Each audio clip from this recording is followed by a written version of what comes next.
always, starting a little early. Just to make sure everything works. So far, everything's working.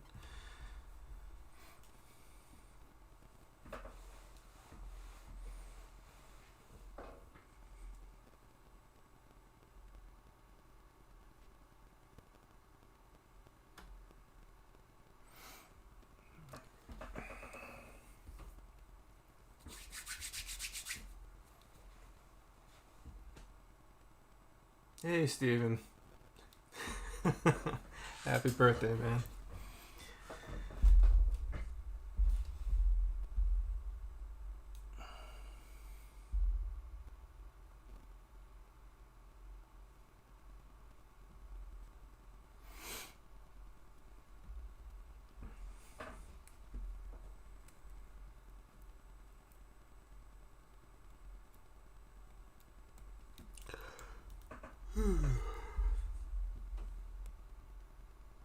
Try not to give you guys sleepy Greg today.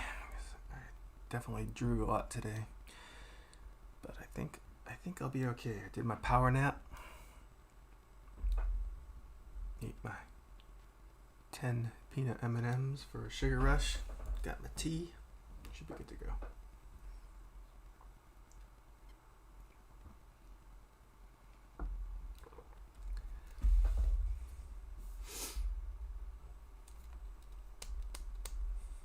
A couple more minutes.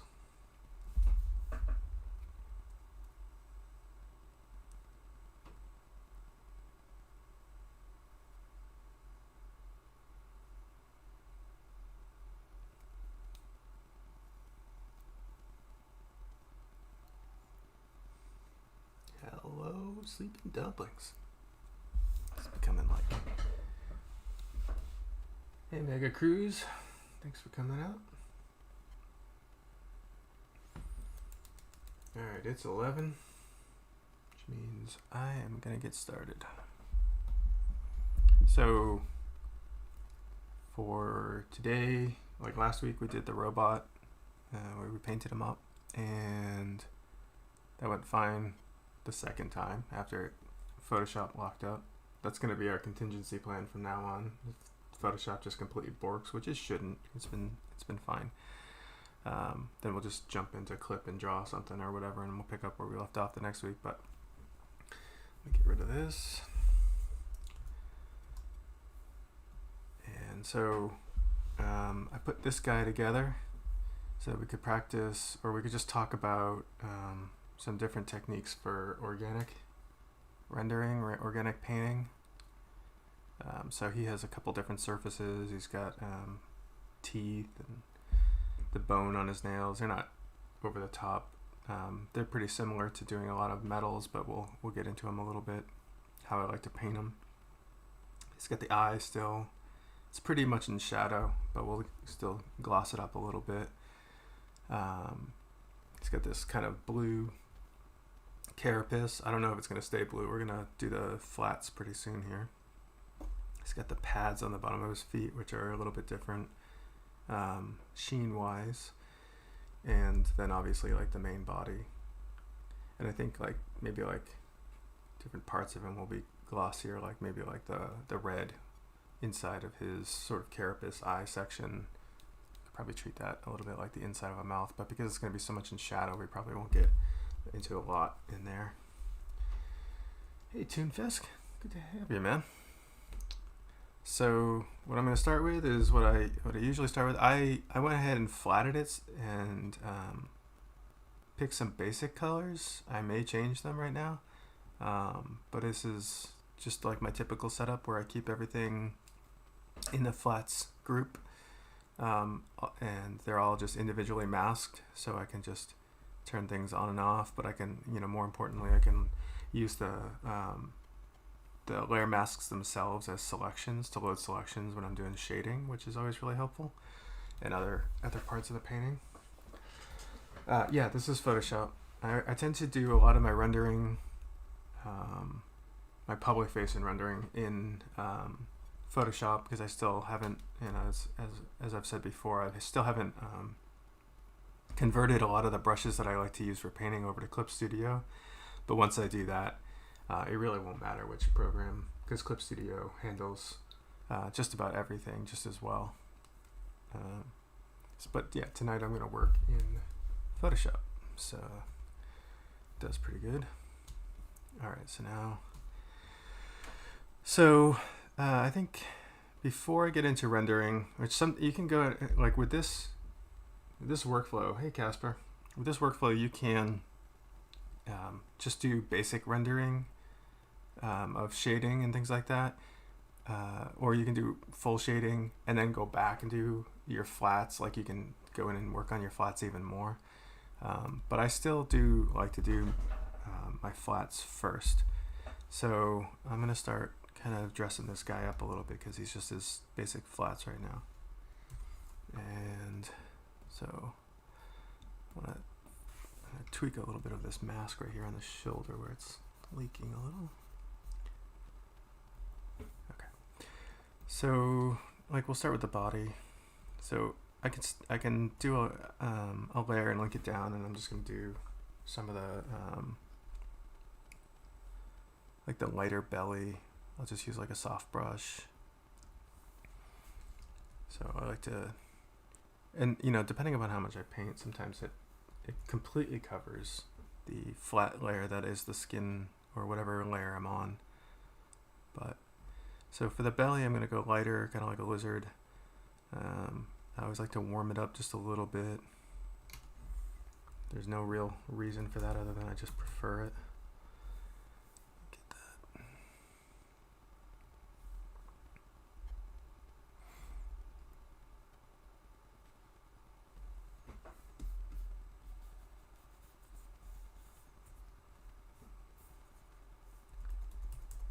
So, you know, you always see like lizards where they have that nice bright belly.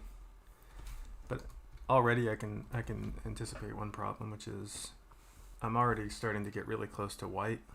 And so what I prefer to do is kind of darken everything. That way I have somewhere to go in my highlights. So I'm going to darken his overall flesh. Darken that belly just a little bit.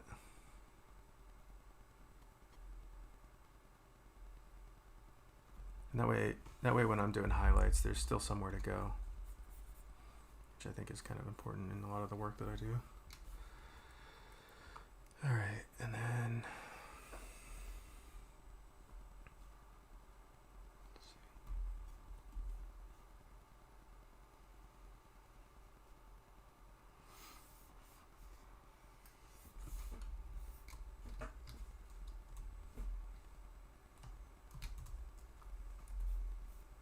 imagine it.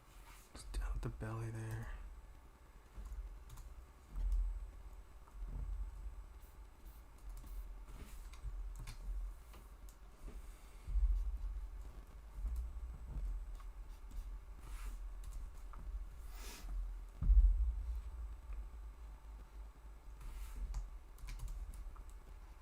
Oops.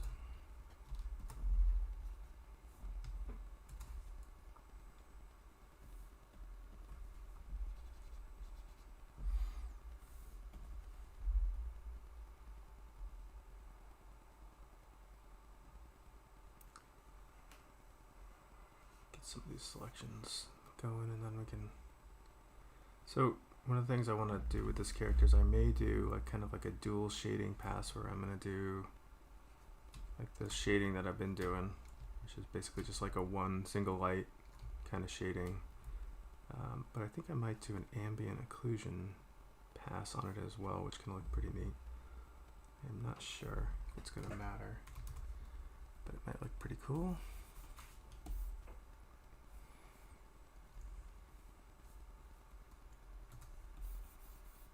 This is one of those problems where I've walked myself into a corner where I'm trying to paint this color.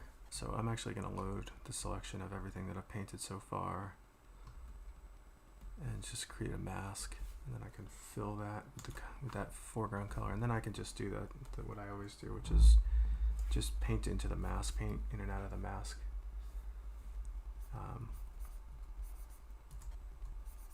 Come on, work with me. There we go. Just using the foreground and background colors, and I just find it so much easier.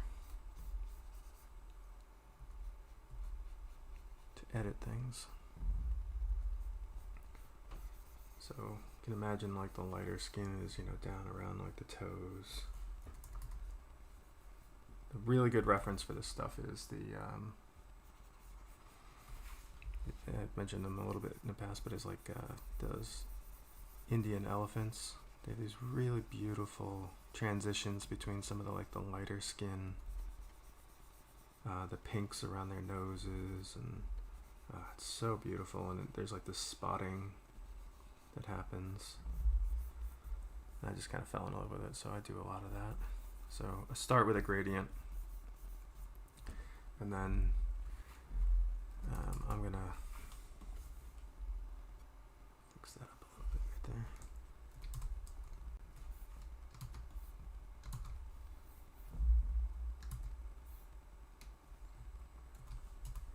And then just so that it's not just so airbrushy looking, which, you know, like using the airbrush in Photoshop, and I find it with my work all the time, once in a while it just gets away from me and I can't get it to not look too soft, which I really don't like the look of.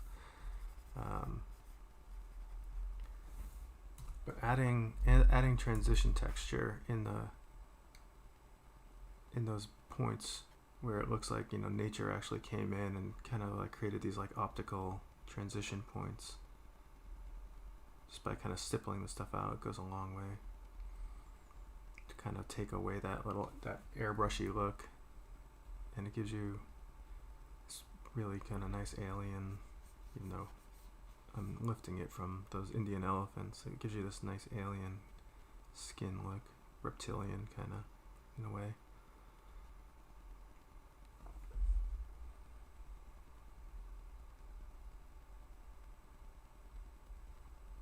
It's like freckles, I guess. I guess that's technically what they'd be called.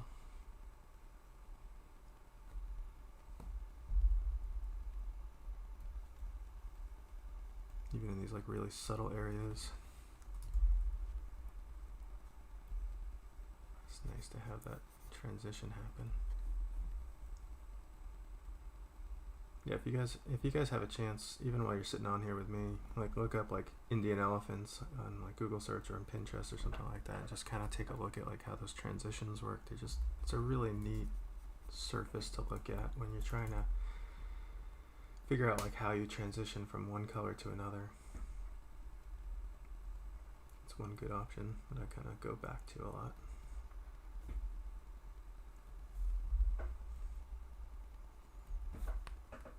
But yeah, that's already just looking more interesting. And you can reverse, you know, you can bring in a couple of pink freckles like they're coming back in.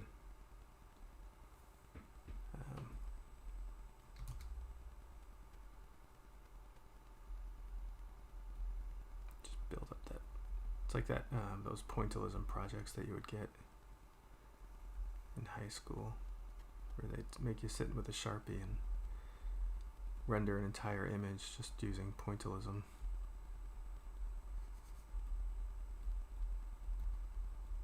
It's nice when something from high school that was laborious actually ends up being useful in your real life. It's pretty rare for most high school experiences.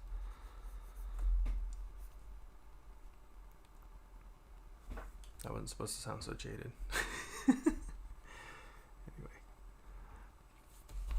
So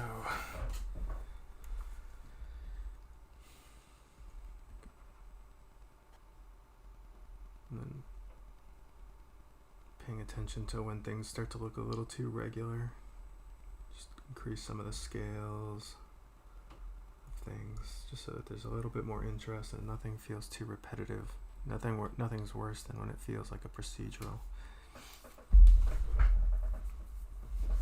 That's already better. Okay, so then the other thing I like to do is on the back, I'm gonna darken it a little bit. See this, especially a lot on lizards and stuff, but just ever so slightly darkening it. But I'm gonna use a slightly different patterning, and these are all stuff that I are kind of like my go-tos. So you know, I'm always looking for kind of more interesting ways to do this stuff. So And I do like to darken the toes. I like to darken areas that are kind of like the blood volumes, the areas that are kind of like hitting the earth more and are just kind of more effective. It kind of helps ground character a little bit. And then just using, I always think of like giraffe patterns. Just putting like these nice kind of really interlocking geometric patterns. Almost like, I don't know, I always think of like Jeffrey from Toys R Us and the patterns that they had on him. And then on like the legs and the arms and stuff like that, you probably wouldn't see it as much, but there would be like a few potentially, just to kind of talk back to the stuff that's going on in the back. That way it's not too heavy-handed. It's not like it's all over and distracting, but there is kind of like this communication as to saying like it's not just on the back. And then I feel like it feels a bit more cohesive story-wise. Yeah, Jeffrey. He was a big part of my childhood. Every Christmas, that guy would come crawling into my life, making me feel like I wanted every Lego kit known to mankind. Alright, so then they are a little bit heavy. So I'm going to do the same thing I did before where I create a mask out of that. And just fill it. And then I can just knock that back ever so slightly. So not everything has to be just 100%. Like these can be just sort of subtly. See how they just kind of slightly indicate that they're there, but they're not very heavy-handed. So you overpaint and then always remember to remove them. Same thing with this pink, you know, like you can, where we did these transitions, just backing it off just a little bit now, looking for those areas where you want to keep it a bit more opaque, and then other areas where it makes sense to kind of calm it down and just let it kind of fall away. So there's that nice variation. And then I do want to do something different with his upper lip. I want to stay in the purple family, but I want to kind of do like a halfway between that red that's in his eye socket and the purple that he's made out of. So what I'm going to do is I'm just going to set my brush to, well, first I'll start at 100%, and I'm just going to put a little dollop of that red right here, and then I'll set it to like 50%. This is just one quick way to kind of get like a halfway color. I'm going to throw that purple on it, sample that, and then I'll use whatever that mixture is to kind of get like a nice lip color. So it's got this nice, it talks nicely to both. It talks nicely, it like makes sense of the color that's going on inside of the eye socket there, but it also still talks to the purple because it is technically the same flesh, and that helps for that lower lip, I think. And then again, just to kind of bring some cohesion, that is a really nice blood volume color. So like I'm just gonna ever so slightly walk it into the knees where like there's a lot of blood going on, into the elbows, maybe a little bit into the knuckles. It just kind of brings it to life a little bit.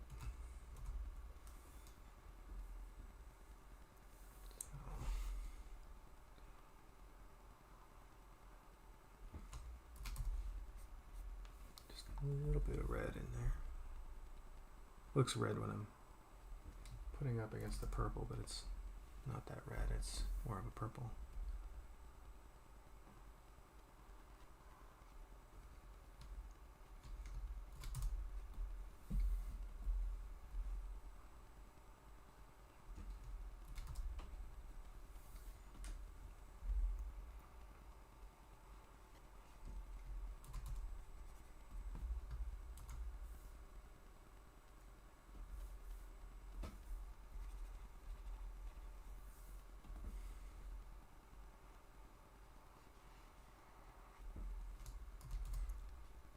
So it's pretty, once we get into rendering, a lot of these colors, some of them will just kind of disappear. They just become, like they're these really subtle notes that maybe you'll barely notice them when we're done rendering the thing. but it's nice. It's nice that there are these little subtle changes that would be really hard to put in after the fact. So spending a little extra time with the flats and not letting it just be, too one note it goes a long way to making the piece feel more interesting later. Alright, that's about it. We don't see his elbows. I like to put the reds on the elbows, maybe a bit at the base of this, give some color variation on these little antenna tentacle things.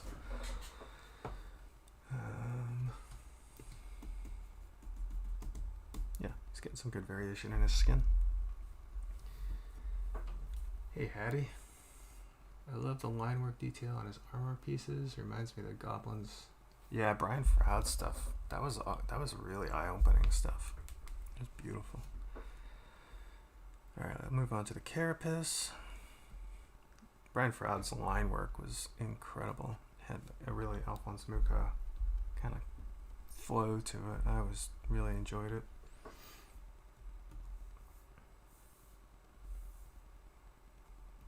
Alright, so I'm just gonna darken, start by darkening on these, and you're gonna see in a second how I treat those little bumps on the carapace. So start by darkening it, and then I'm just gonna go back with that lighter color and just sort of brighten those up a little bit, so it kind of looks like some of that dark color is getting trapped in the crevices in between each one of those little pads. It's almost like shading, but it's more like the pigmentation of a lot of some of the more used like tissues on animals and dinosaurs and even people. It gets darker in the crevices a little bit. So that's a pretty easy way to kind of get some of that in there. Sort of stipple it out, and then go back in with the dark color and just kind of start stippling in some little noise and scratches and make it just, break it up so we're not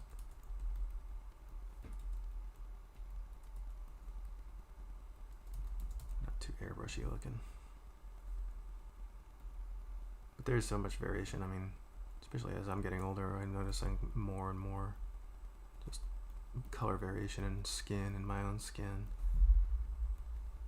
We can use maybe a brush with a little bit of texture on it just to kind of get some variation in there. And then I'm just going to kind of sweeten that up a little bit more.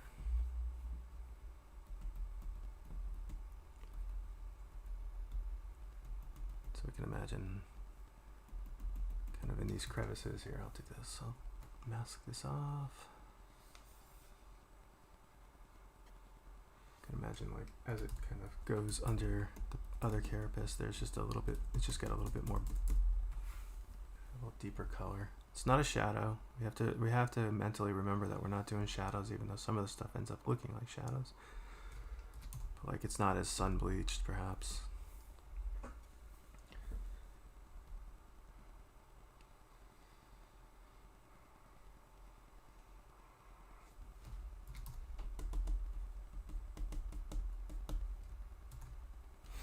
And then, because this is kind of a little bit one note, I do want to like go in the highlight areas here and just find a color, maybe just a bit warmer as well.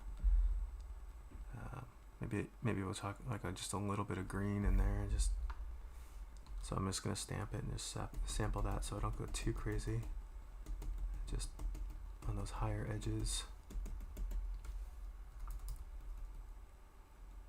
Just get some green in there. And it just, all of a sudden it just, I don't know, it starts to have a lot more interest to it. It's not all the same. And you can look at, I mean, this could definitely be patterned or something, like it could have some really cool, like, there's a lot of crabs that have like just like really subtle, really beautiful patterns on them. We could get into that if we wanted to. And I'm just gonna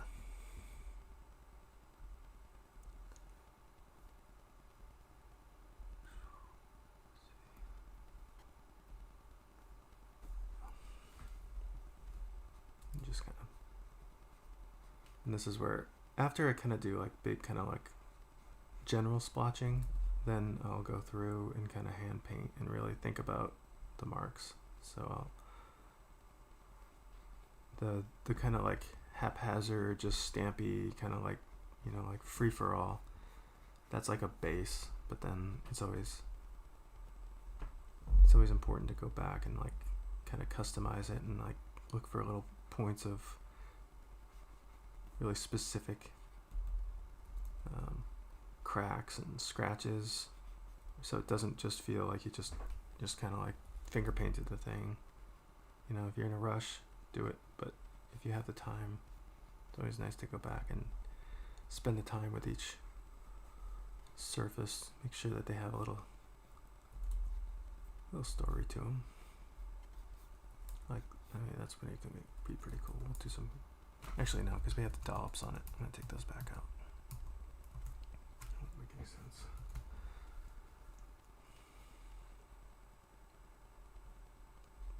Do like little holes in it.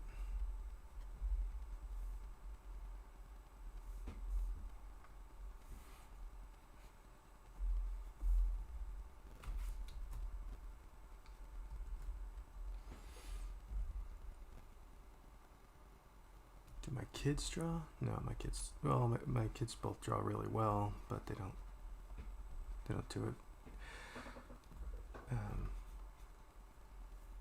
My wife is a painter as well, so we were very conscious about not pushing it on them. And so they just kind of do it, you know, like when they have class projects, or sometimes, you know, they just want to draw something, but they don't do it the same way we do it. They got their own things. I think I was a little curious early on if they were going to become just sort of like interested in art, but I'm actually happier that they're becoming like their own, into their own things more than the same thing mom and dad do.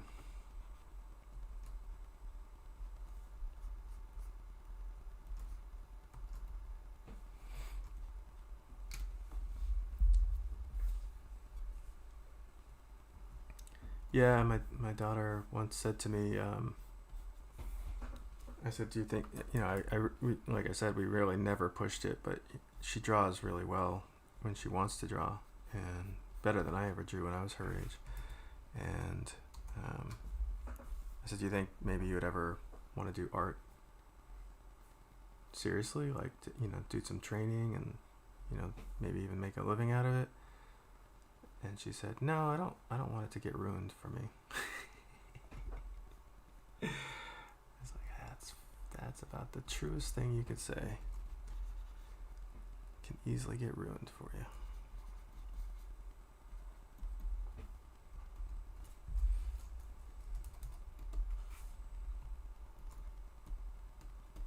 Alright, this is getting to be about where it needs to be. I'm just going to take a little bit of stamping.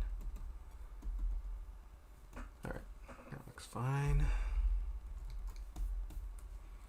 And what's up next? Next up is the nails. Alright, so we'll do the nails. So for the nails, I'm just gonna lighten them. We use this dark purple as sort of like just like on teeth, there's like this, like where they leave, I mean it's different on every animal, but where they leave the flesh, they're usually a little bit darker and then they become paler. So it's nice to find an opportunity to have some of that it's like the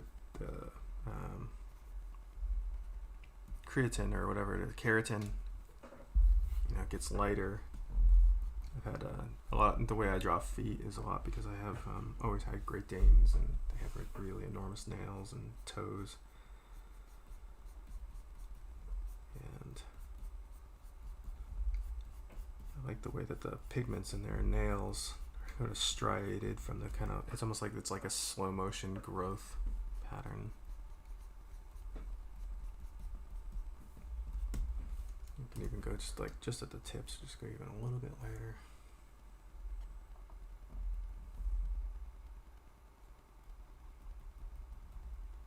To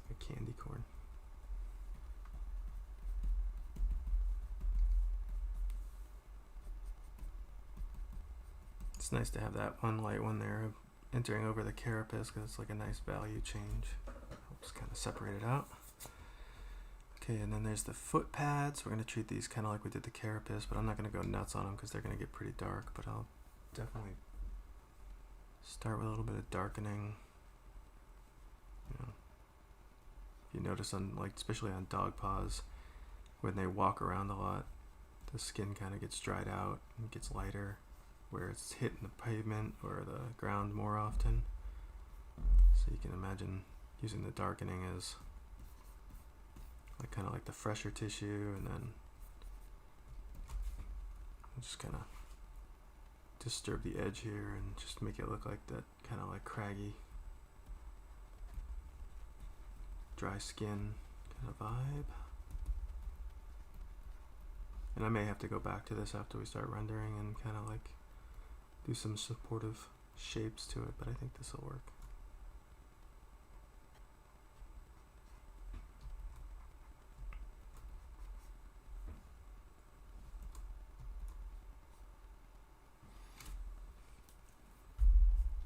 Yeah, I have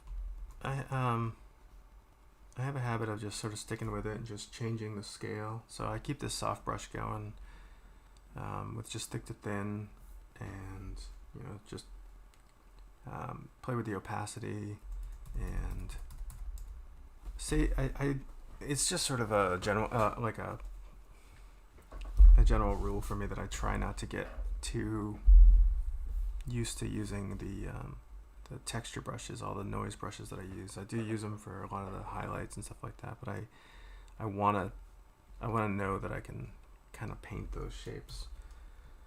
So it's like a self-guided thing. All right, so in the eye here, just to kind of separate out that eye a little bit. That's not gonna do very much. And the eye itself. So let's see, we can do like a little bit of a crocodile eye, so we'll get some darker kind of greens in there.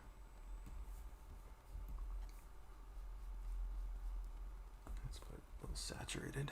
Let's knock that back down a little. And then we can take that yellow and just we can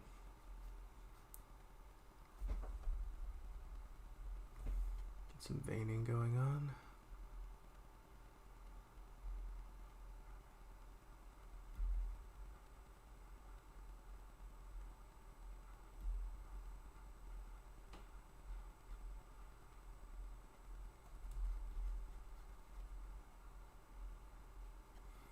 I have entire reference directories on my hard drive of just eyeballs from different fish and crocodiles and all kinds of things. So many really, really cool eyes going on out there. And then lastly, the teeth.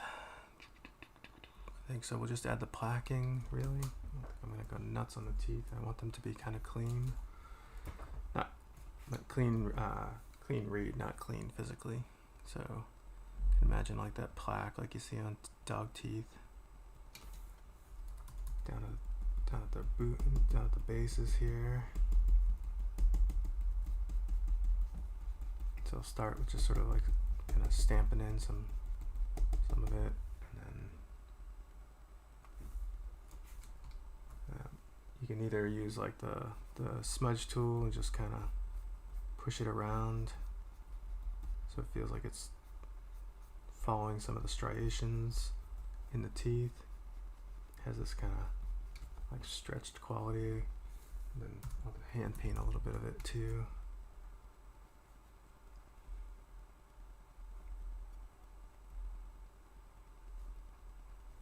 Get a little of that chunkiness in there.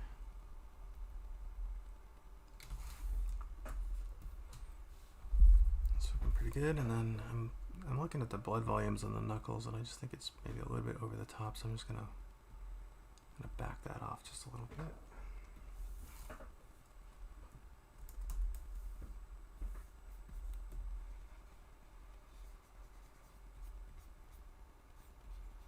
starts to become a little distracting if it's too much.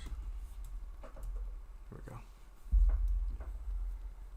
How long did it take me to do the line art? I did the line work. I gave myself about 45 minutes. This is a kind of creature that I'm pretty used to making, so I can put these guys together a little faster than some things. So I have a hard time answering that stuff because sometimes it sounds like I'm fast, but it's just because certain things I've drawn before. But if you ask me to draw like a chickadee, I don't know if I've ever drawn a chickadee before. I know what they look like, but I probably wouldn't be able to do it first try. So that would take me longer, just like anything that you draw for the first time. But one-eyed underbite monsters with carapaces on them, I've been there before. All right, and then I'm going to do I think I'm going to do some stripes. This may come back to bite me later, but if so, I'll just take them off. So part of the reason I design this character the way I designed him is I want to do a little bit of subsurface lighting on this guy when we get to that part. So I want these to be nice and thin and be able to like kind of fill up with light. So I don't want to go too nuts with patterning on it because that can be distracting. So I might take the stripes off, but it's kind of fun. Just keep it kind of subtle. Just back it off a little bit at the base.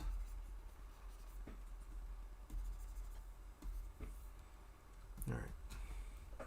So that should handle our flats for now. Again, we can always go back and dress it up even more.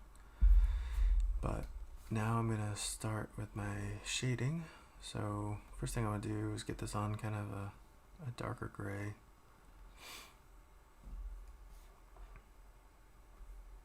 And then I'm gonna put my ghost layer, and I know you guys always hear me say the same things, but for anybody who hasn't been here before, I always put like a 70% white over top of my flats while I'm doing my shading, so I can really concentrate on the line work, but I can still see a hint of the flats, just to kind of differentiate the forms. And then so this is gonna be my shading group.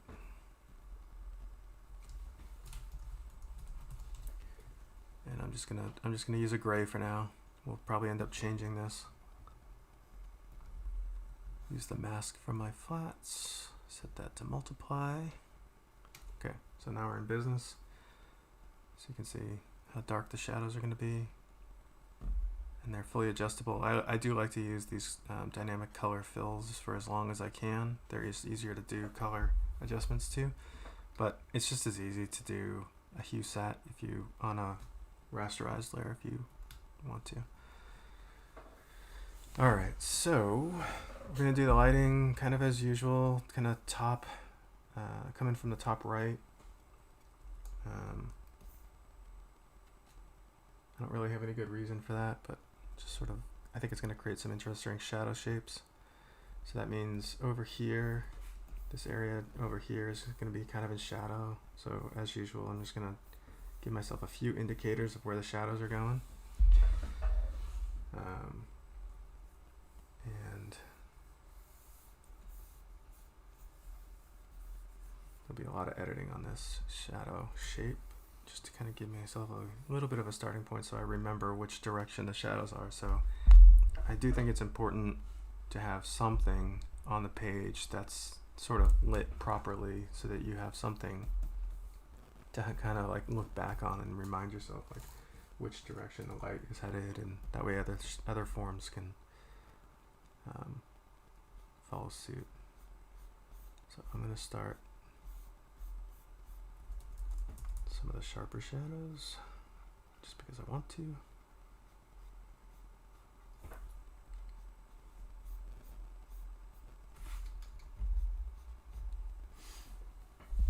Do I ever use the picture with a picture function while rendering? No, I haven't gotten into that, but I probably should, because that way it's like that zoom out trick where you always have like that second image so that you're a little bit more in tune. with what you're working on. But when I'm painting for fun, you know, I'm not rushing through any of this stuff, so I can zoom out, take time. I walk away, I get frustrated, and do my coffee breaks, and come back, find out what's wrong with it.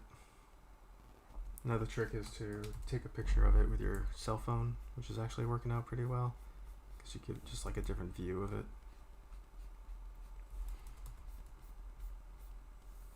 So I'll use the soft brush on this stuff pretty much all the way through.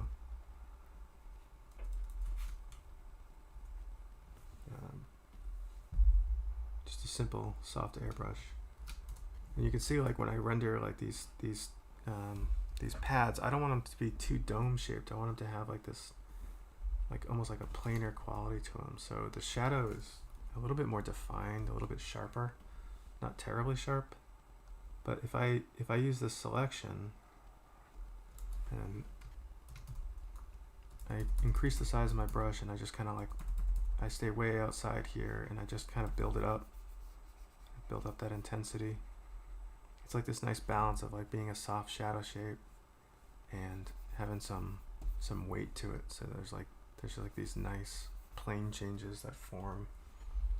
And just kind of take one at a time, just kind of work them out. It's a little laborious, and it is, but it's worth it in the end, I think. And then as these things are starting to move towards being in the smoother areas back here, I'm gonna have the shadows be a little less aggressive, so that it feels like they're sort of flattening out as they're moving towards that area. And again, I like when I make a mistake, because then I can show you guys like little tricks of, like, see, like right here, like the selection didn't quite hit the line work, so I'll just use the smudge tool, just kind of walk that area over, and I'm done. Try not to be too hard on myself, because loading that selection again and trying to get that all up and running again, sometimes it isn't realistic.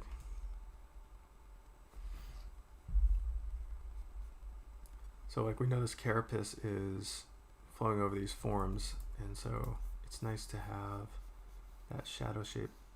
It's starting to go one direction, but then it hits that bump and it goes another direction, goes down into this crevice, it rises up over that one, goes down, and then rises up over that again. And so all of a sudden, just by doing that, like that shadow moving across the kind of cross contour of that shadow of that carapace shape, it starts to give it a lot of volume, because it really helps you decide what the forms are, just because the lighting is walking across that form for you, describing it for you.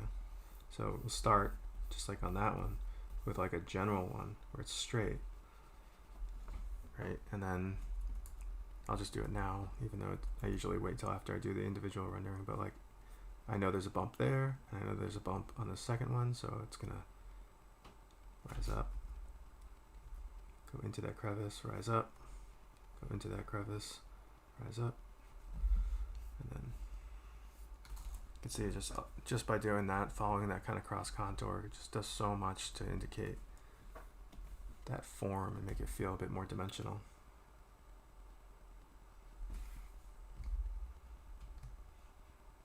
And in these crevices here, I'm just going to ever so slightly indicate a little bit of shadowing.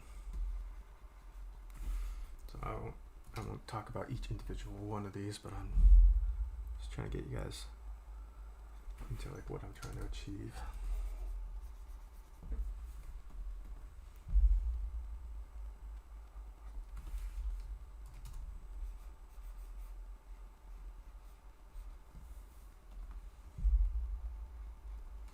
This will speed up. I'm definitely hitting the more laborious areas, but to get to the body, it's a bit more simplified, so it won't be quite as laborious.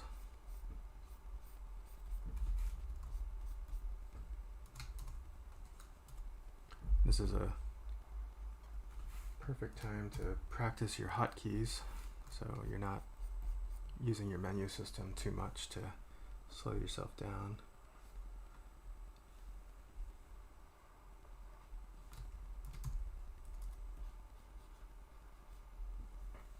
don't think I was a big hotkey guy until I started using Maya. There was just no way to do that program without knowing all the hotkeys and setting up your own custom menus. And that just became every single software that I use now. Gotta have all my hotkeys set up so that I'm not wasting any time. We did some calculations time-wise. If you use marking menus in Maya and you're able to get to your tools faster, saves like weeks a year in time. It's like not even like a little bit of time, like the amount of time cumulatively not having to go and find things in menus and just knowing where your hotkeys are set up saves immense amounts of time cumulatively. It's nuts, and it was a little bit shocking to find out when maybe we did the math wrong, but it was convincing enough where it's worth setting that stuff up.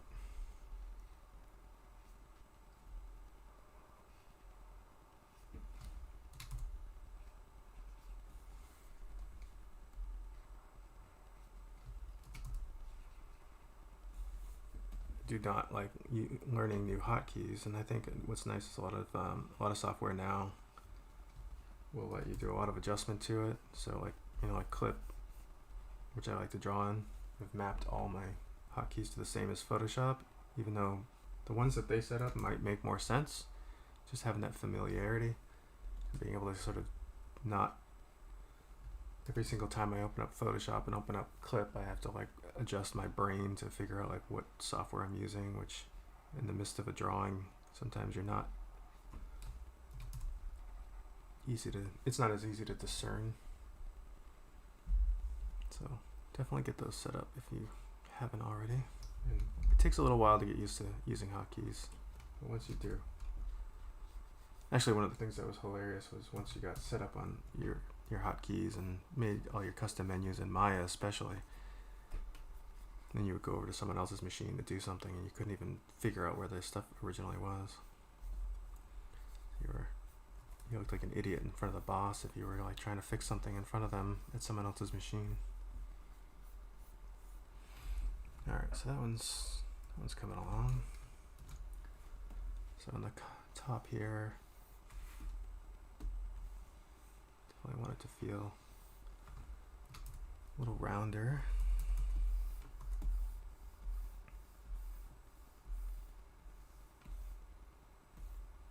Yeah, that's better.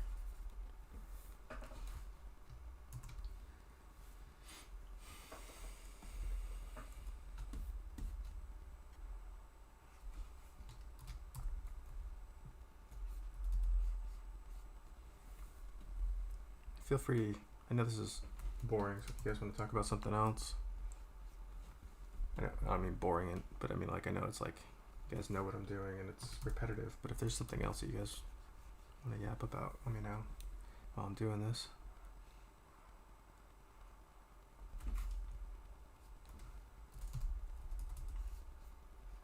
Wish I could keep, this is kind of like when, I don't know if you guys ever watch like home improvement shows or any show, like there's always like sanding. At some point there's like sanding or there's some process which is just boring and they just do a lot of it.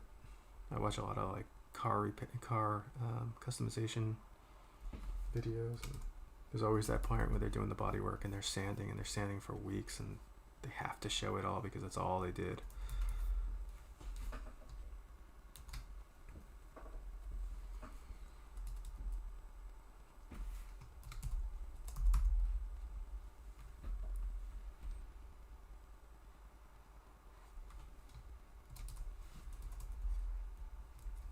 Probably do a little bit of this without masks.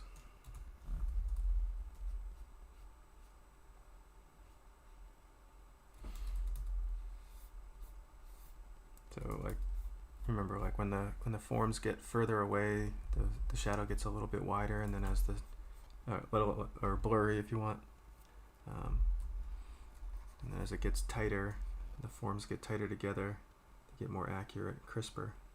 So we can tighten up that brush, and so I'm decreasing the size of the brush, and then as I render, you can see the scale of my brush is getting larger, and I kind of soften it out. And that's another thing that really helps make it look like there's a lot of distance between things, and you kind of like, sometimes it's an illusion, sometimes you're just tricking the person into believing that a form is closer than it really is, or further away, just by the distance of the shadow and how it's distributing the light rays.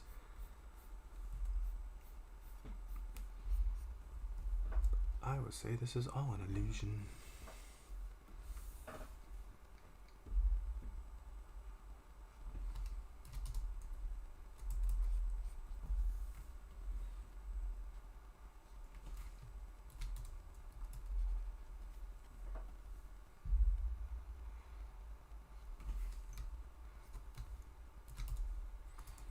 And I used to get really fed up with the idea that I would have to make a selection and over, just how repetitive that is, and it doesn't seem like a realistic way to work. But after a while, it just becomes kind of second nature, and it's actually nice because it's a way to train yourself to make shapes. It's like going to the gym. And I actually do think of it that way. Like, I do think of like making lasso selections as like keeping my eye and my hand connected, making shapes that aren't quite so crucial. But it's nice to kind of like keep that connection going. I don't know if that makes any sense. It sounded a little bit wonky when I thought about it. Alright, so those are done. Get this carapace done.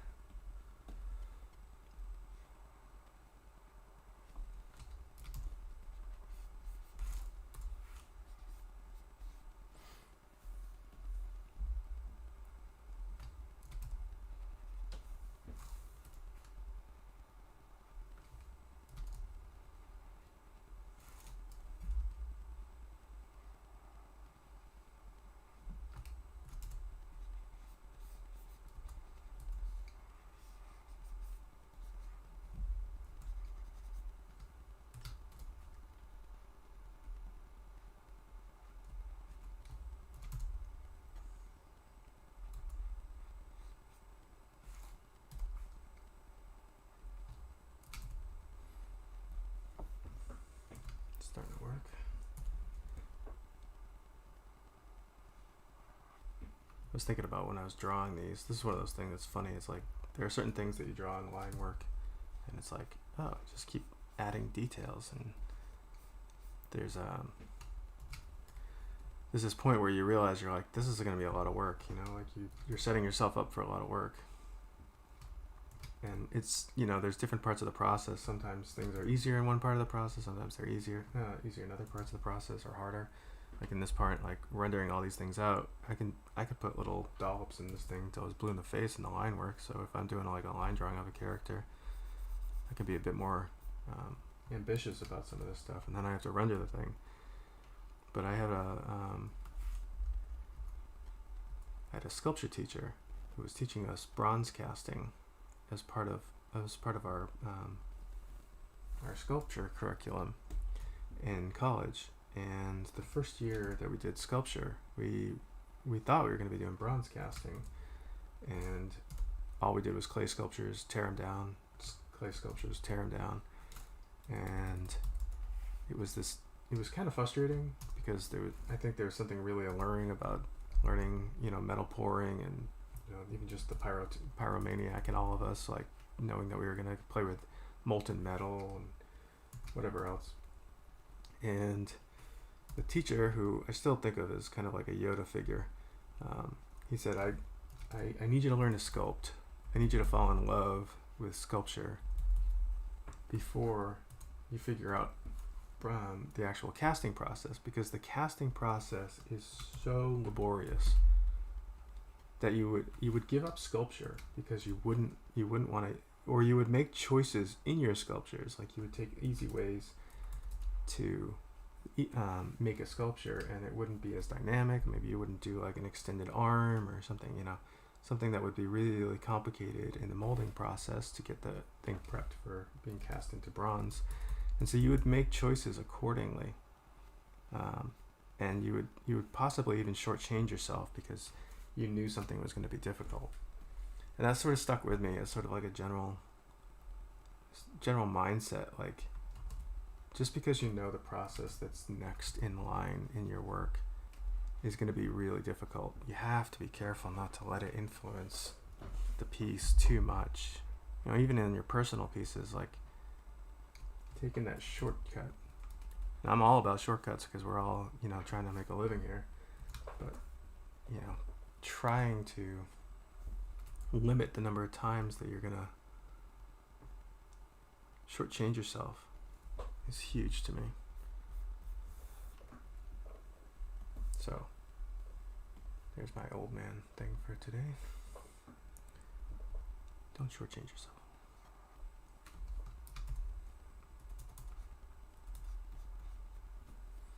Because the process is going to get more difficult. It just is. It always is. Sometimes it's a good thing. But, like this lasso stuff, like as laborious as it is, it's so much easier for me now. And I hope it will get easier. It would be nice if I could promise myself that it would get easier.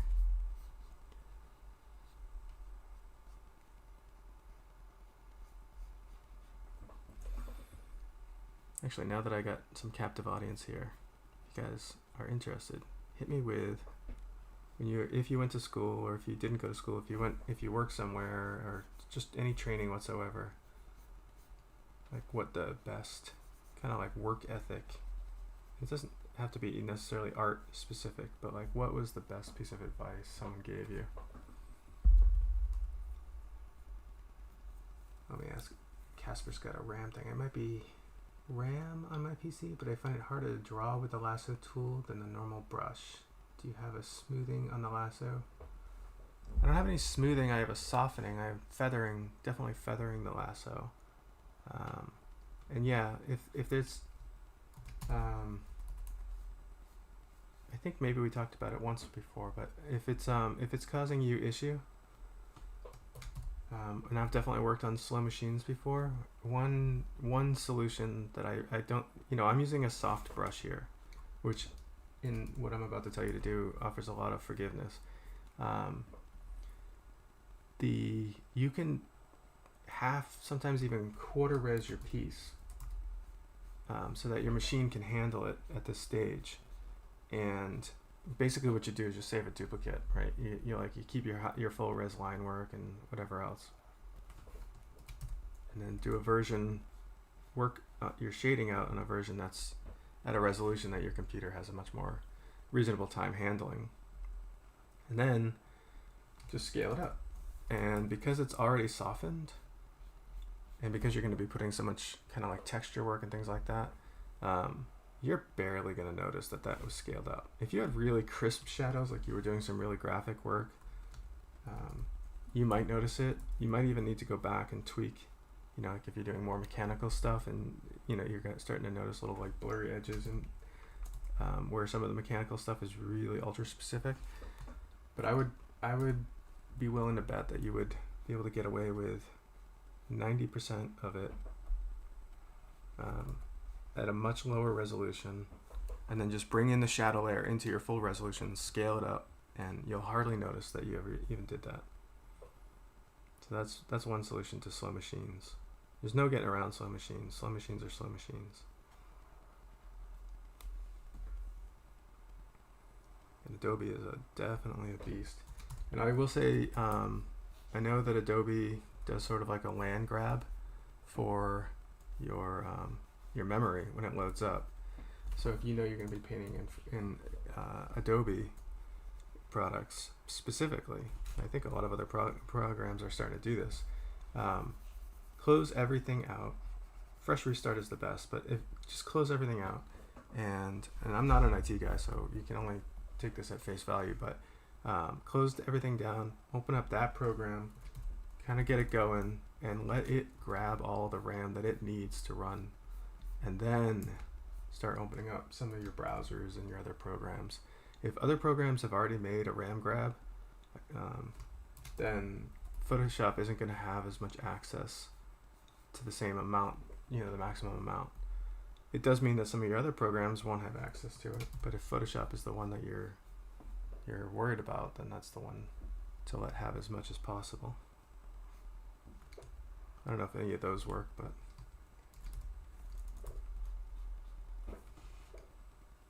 computers are expensive. RAM isn't expensive, but not all computers are expandable, so you have to work around it.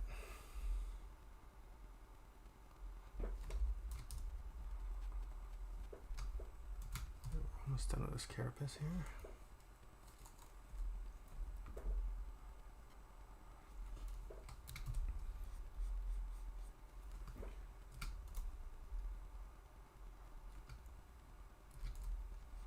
Yeah, let me know how that works out. If it makes a difference, I might just be blowing smoke. Who knows?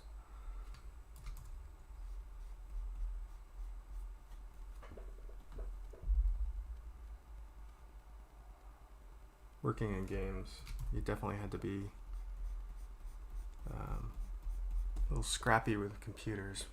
Nowadays games, there's so much money and you have the best machines and whatever else. But when early on, machines were always not able to keep up with what the expectations of a game needed to be, and so we were constantly trying to get our machines to do things they weren't supposed to be able to do. Okay, good. We got some advice going on. I think the best piece of advice that I got, this is from Pancake Bubble, or Mr. Pancake Bubble, to all of us, to stop comparing myself to others and just go at my own pace. I was working myself to the bone before that. That is excellent advice. I love that advice. This is a little bit disjointed, but like as I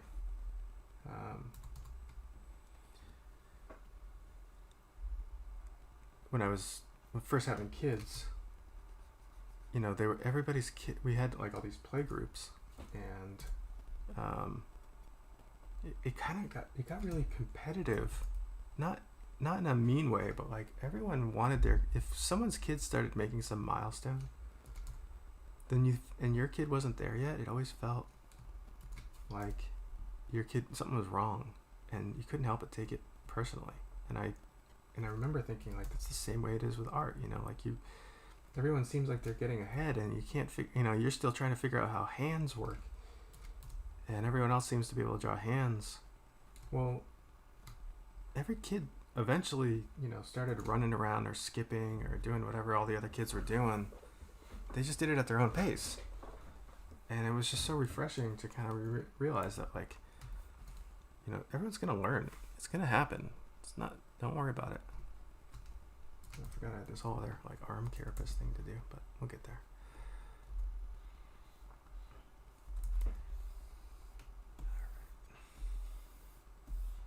Starting to come together. So yeah, you can't really compare yourself to other people because they're struggling with stuff that you're not struggling with. And then there's like the virtuosos who are just like having no problems whatsoever and just draw whatever the heck they want. Good for them. That's awesome.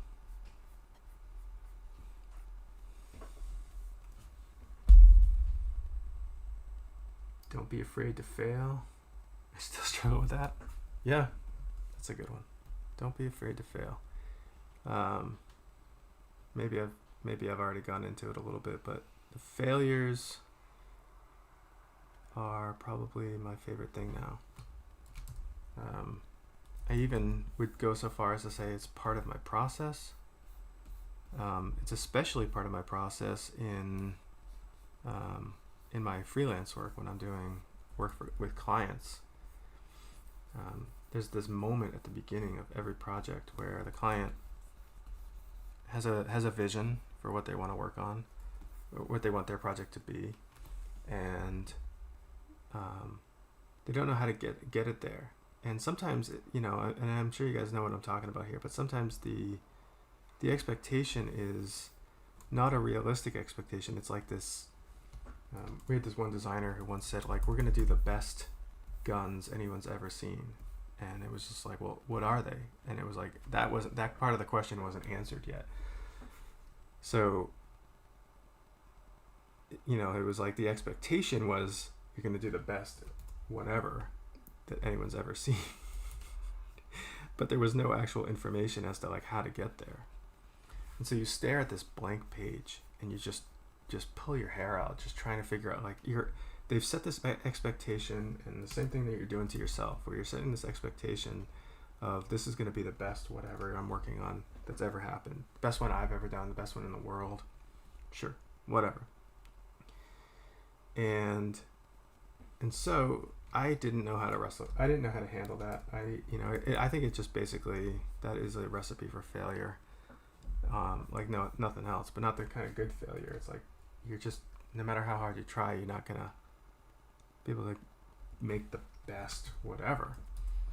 So instead, sometimes you just have to put something down, even though you knew it was terrible, or maybe it was missing the brief a little bit. You had to get something down, something so that it was, if everyone was sitting looking at a marker board, or everyone was sitting looking at your screen and looking at your designs and trying to decide whether they were going to work on something, it was a lot easier if there was something to look at than if everyone was just staring at a blank page trying to come up with ideas. I'm sure you guys have all seen that video with the I think it's like the green and red lines that can't cross and whatever else, and it's that you have to put something down. Not exactly that, that's just impossibilities, but if you're just staring at a blank board, you're not going to be able to get anybody to understand the limitations, the restrictions. You have to have something down, and sometimes that means throwing out a failure, something that nobody's going to like. But then if you have a drawing of a character or whatever you're designing and nobody likes it, then all of a sudden everybody's on the same page with what isn't working. And sometimes that's just as valuable as what is working, because then you don't have to go back to your desk and sit down and draw and figure out something and go down completely the wrong path. You know that this one area of design is not working and nobody likes it. So it's like a deductive thing, you know. You just kind of like slowly figure out what is working by finding out what isn't working for people. So many times with the clients that I send the stuff to, you know, they come back and they're like, none of these are working, and they think I'm going to be offended, you know, because they're, you know, they know it's my time and that I put time into it, and I think, great, that's fantastic. Like, now I know what not to do. Like, that helps me so much, because before this I had nothing. So failures, you can start to use failures as a huge part of your process, and I think if you can treat them like they're not personal attacks on you, they can become a really healthy part of your process. But yeah, we fail. I mean, this is hard. Drawing is hard. It's just hard. And coming up with ideas, really hard. I have a word that I use often called, and I apologize for this, called COC, which is just creative on command. And I used to have to describe it to people, but basically you show up any day at work and they want you to design something better than anything that's been designed ever before now.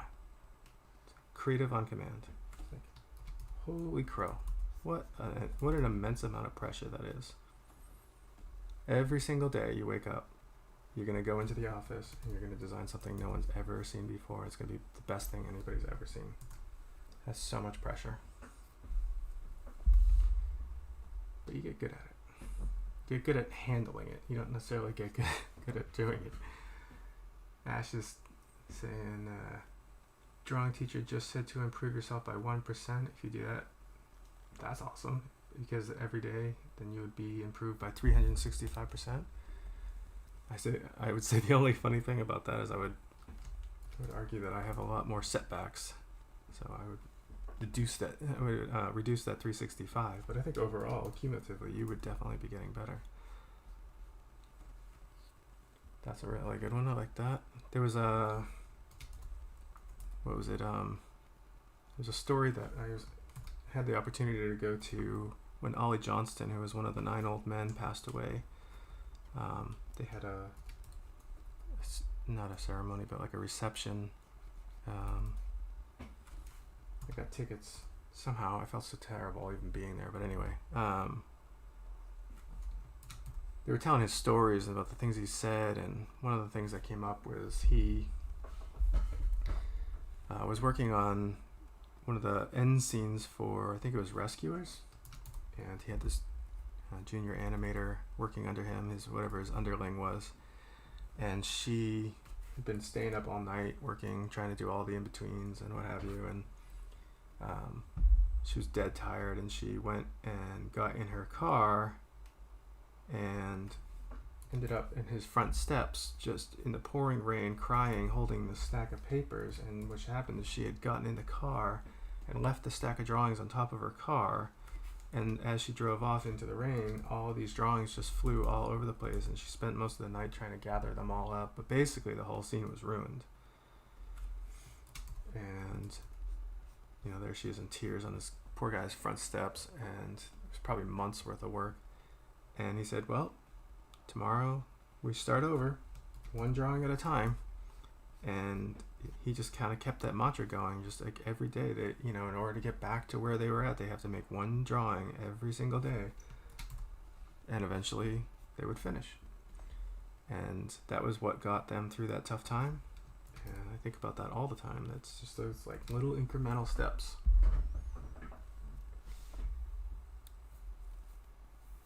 Another one was from my animation life drawing professor. He told us to go too far, and it's always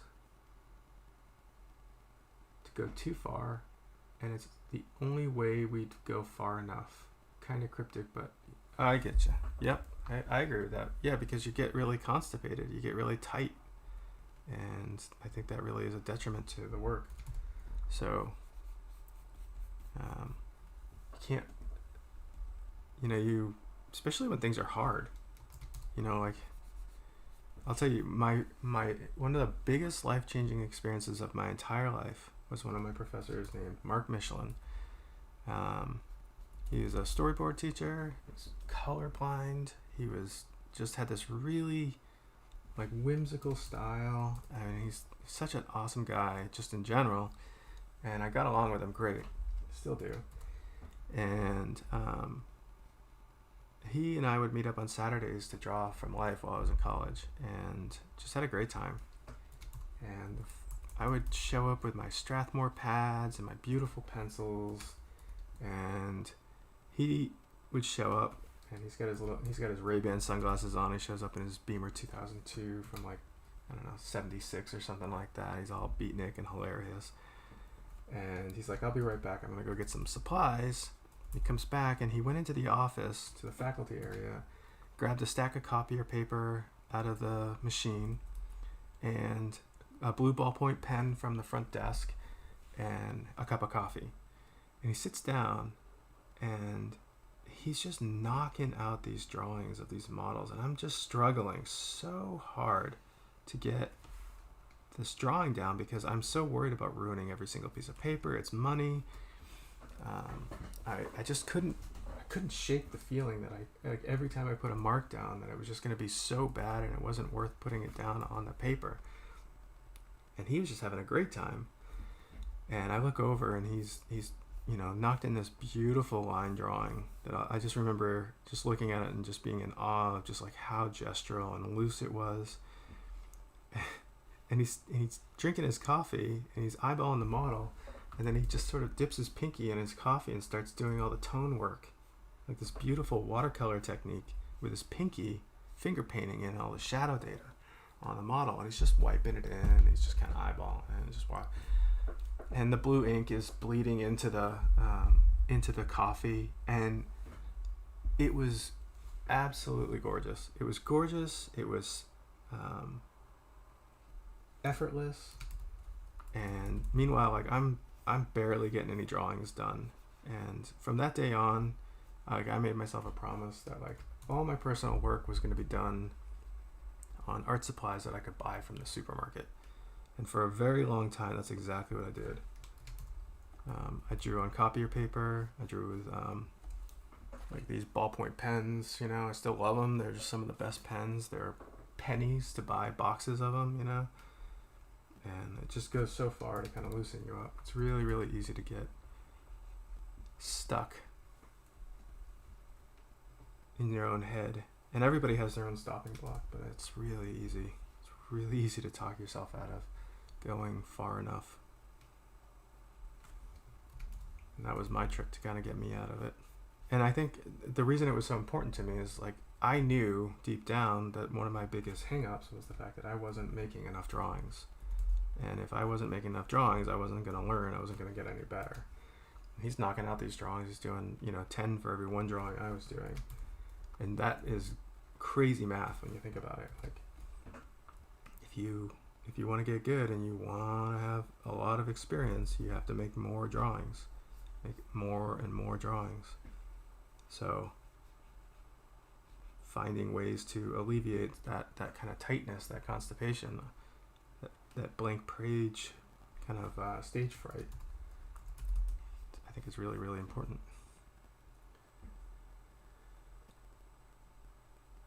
I think you left 99% for failing, like trying to go any higher. Casper, drawing teacher said, drink beer every Friday. If you're social, you'll get more jobs. Yeah. Okay, so there's a lot of truth to that as well. It's who you know. Comes up a lot. That's not 100% true, but it definitely, people definitely reach out when they know you. How do you get known? It's kind of a catch-22, right? Like, a lot of times you don't get known unless you're good. And this is kind of a cold thing to say in the middle of COVID, but when I was going to school, you guys have heard the percentages of the number of people who are going to make it and the number of people who are actually going to go into art and all this other stuff. And those are always really scary statistics, but what they don't really talk about is that, like, maybe your buddy sitting next to you isn't going to get a job directly in art, but he's going to get something art adjacent. He might become, like, a director at a some firm that is doing advertising or something like that. Maybe it's not his dream job, but as he moves up, all of a sudden they're getting better clients, and those are the people like, I was always really upset that in school they would kind of almost like pit everyone against each other as if we were all competing against each other. And what you really need to be doing is making friends with every single person. You guys are like one big team. Like, everybody in your school, everybody in your vicinity is an ally, and you guys are all going to scratch each other's backs as you move into the industry. So when one person finds a gig, or one person is looking for, a storyboard artist or whatever it is, who are they going to call? They're going to call the guy that they went to school with for 4 years. Even though there's probably better storyboard artists out there than you. Doesn't matter. They know who you are, and you guys all work together to kind of make it. So definitely don't be too competitive in school. Think about ways to help each other and work together, and that goes a long way to making a future that is actually going to be good for everyone. It's not supposed to sound so kumbaya. It's also a little bit just logical.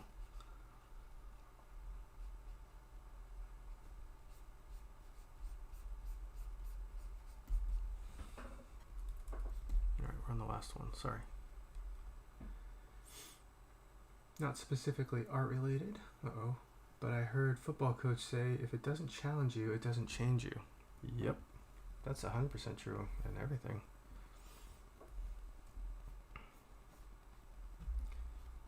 Yep, this stuff is so hard.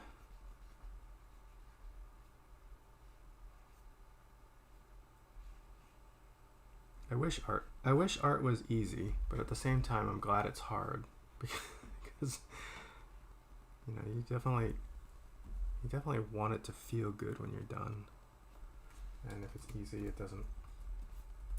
just doesn't give you anything.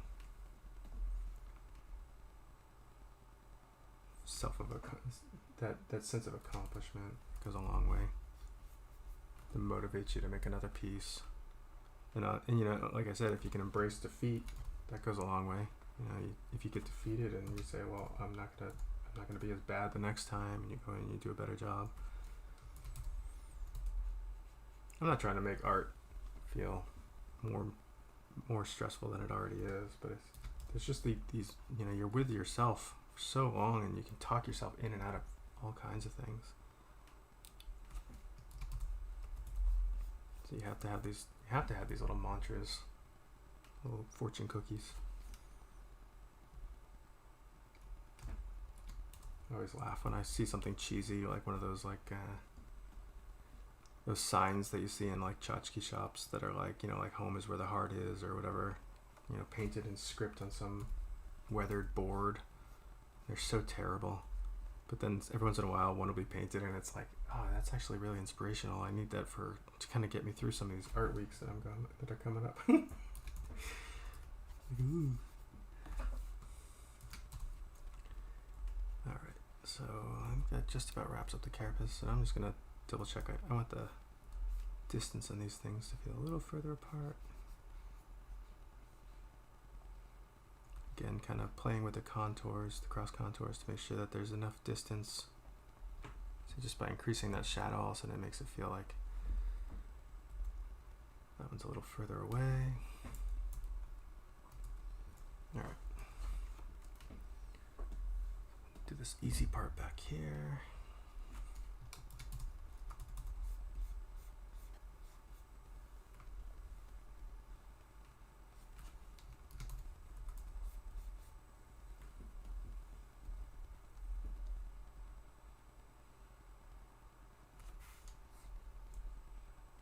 And one thing about these selection things is sometimes I feel myself kind of getting tired with them.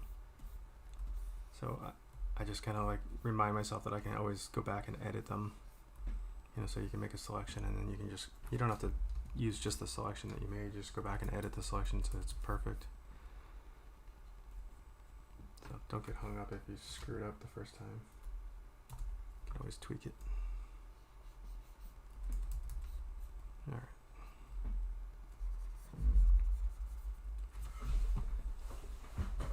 It's probably a little bright back there. Let me calm that down a little. Kind of round it.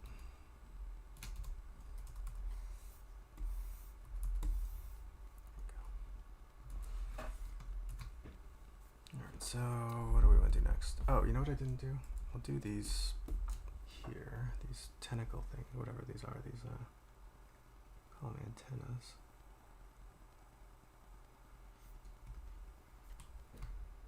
And then that's going to cast a shadow on the carapace, which is nice. I love doing the cast shadows on top of forms so that it feels like they're interacting.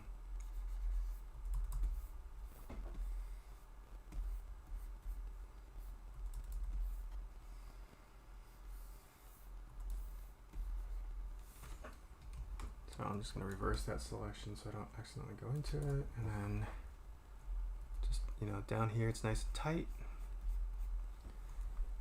sharp, and then as I'm just increasing the size of my brush, and as I walk further away from that, and I'm just pretending like I'm walking across the surface of that carapace, just painting out where that end of that actually is. So now it immediately starts to push that antenna off of its head, and it doesn't lay too tight onto it. And I definitely could have changed the shadow shape to get a different illusion, but that's the one that I was looking for.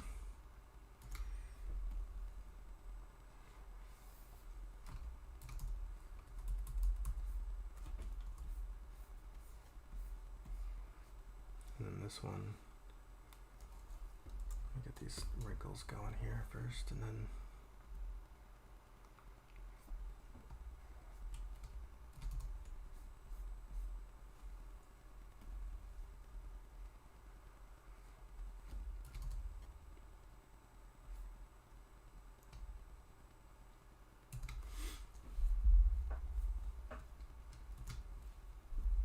honestly, I feel like this conversation is very comforting. I feel less stressed. Yeah, it's really easy for the amount of pressure that we put on ourselves, and I love Instagram and I hate it at the same time, because it just makes you feel like you're supposed to be competing, but at the same time, like, and so you get stressed out. It's so stressed out. Everybody's getting ahead of you, but just keep chipping away. One of the guys that I trained with for a long time is a guy named John Lincoln. He's a beautiful painter, amazing draftsman, and he was just so chill. He was like 80 something years old, and he just found so much joy in making art because he found something that he was going to be able to do. You know, it wasn't like a career where, like, you're 65, you retire, you're never a nurse again, you're never, you know, a real estate agent again, or whatever profession that you got yourself into. He was going to continue to do what he loved to the day he died. I mean, like, and he just loved that he was just going to keep learning. He was a teacher himself, so he had a really good relationship with learning, but he also had a really healthy outlook on the fact that, like, how much of a joy it was that he was never done. 80 something years old, amazing draftsman, never done.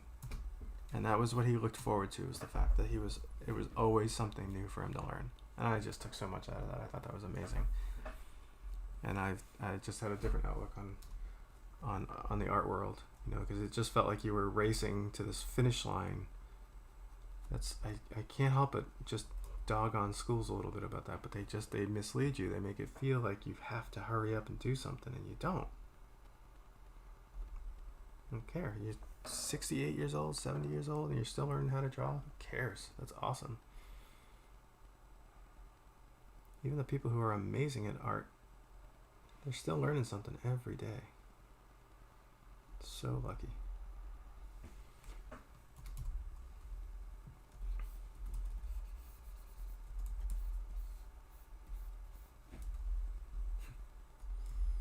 Alright, so I definitely want to make it feel like that lip has a little bit of overhang.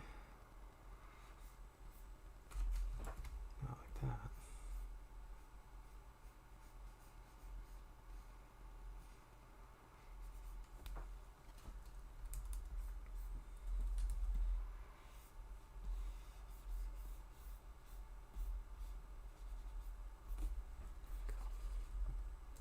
See how just kind of like tightening up that shadow at the bottom creates like a little bit of like a plane change. Just nice. It's a little bit more natural.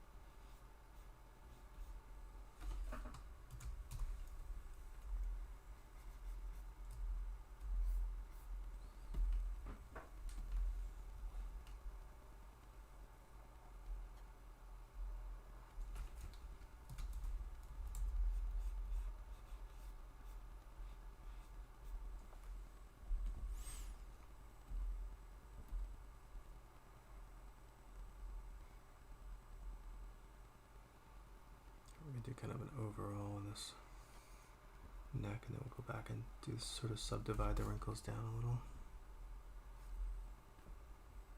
Let's see.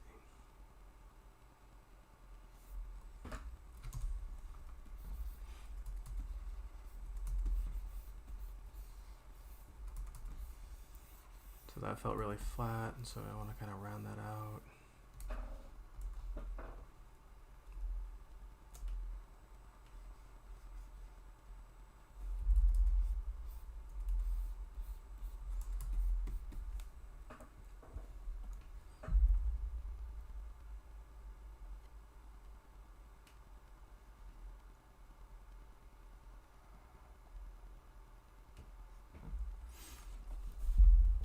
professor once that said he was invited to a private film screening of an aspiring director, but decided to be a good student and pass on it so he could work on his final project. And it turns out the director was Martin Scorsese.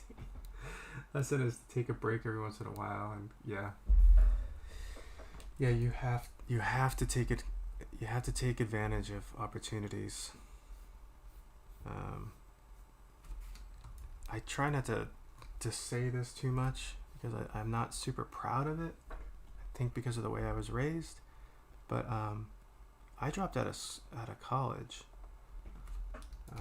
my junior year just to go to work because I started seeing opportunities, and I think I went to school a little bit, and then I just ended up just dropping out completely because it was like the difference between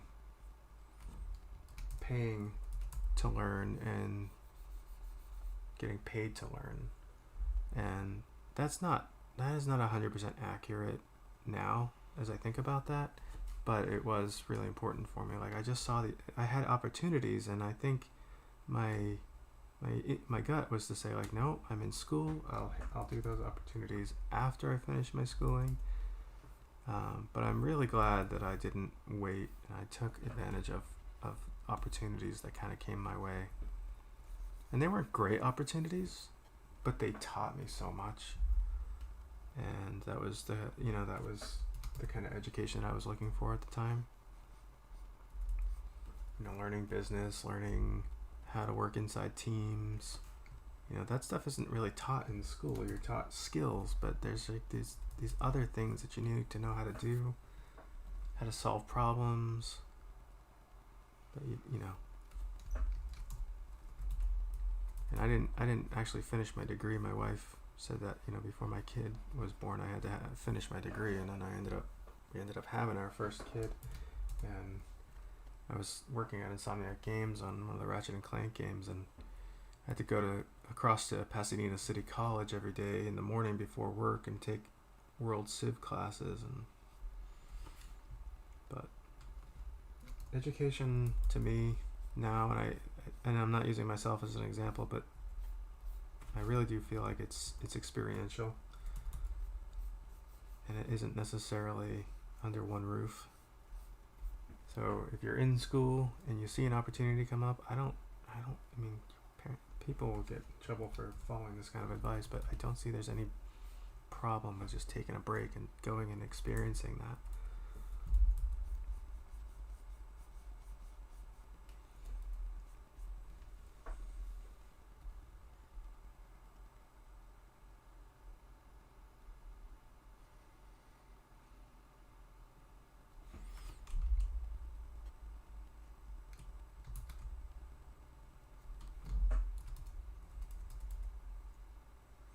I'm hoping to live long enough that I just sit down at my desk and,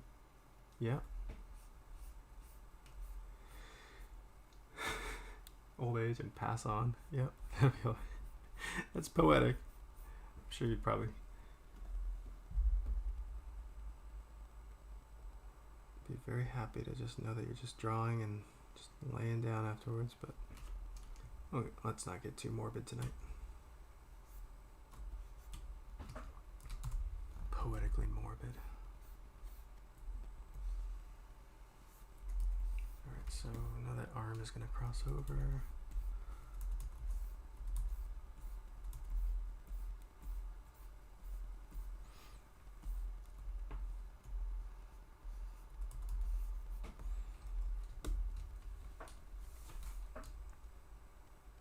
Which Ratchet and Clank games did I work on? I worked on all of them. Every single one of them.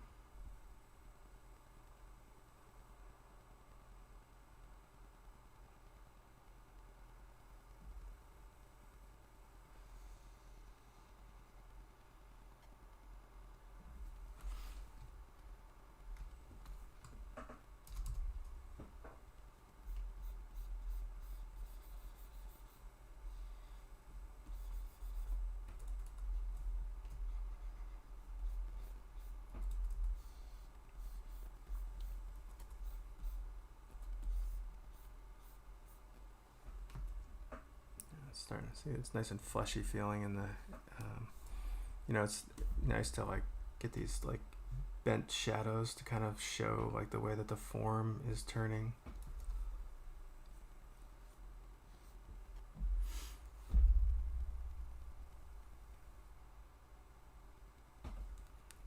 Oh, I'm glad you like the games. Yeah, I worked on, I went up, let's see, when did I? 2002, is that what it was? Worked on the very first Ratchet and Clank, helped them get that out the door, and I stayed there for 17 years, and worked on the one that's coming out soon, but about a year ago, decided I just didn't want to do it anymore. And now I'm doing this, doing my own thing, working on shows and comics and games, different games, just having fun. It was a lot of fun though. There's an amazing team.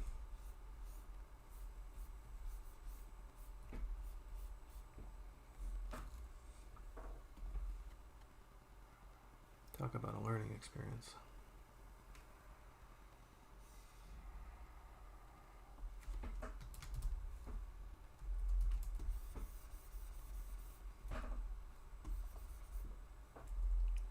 Get just a little bit of an indication of an upper arm in here.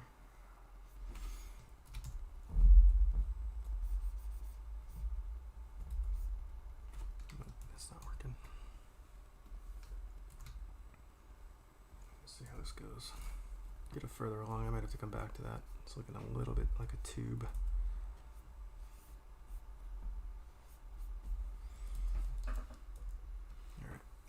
Let's do this paw over here.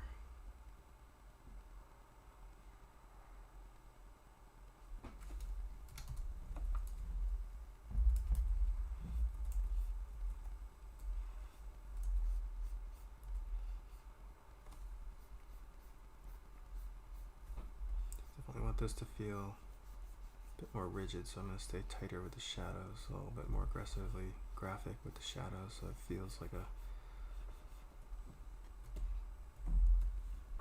hard bent form. I like the way dog foot pads are. They have a sort of a geometric quality to them. They almost feel like vinyl toys. Or vinyl toys feel like dog paws. I don't know. That's the weirdest thing I think I've said out loud in a while.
This pad.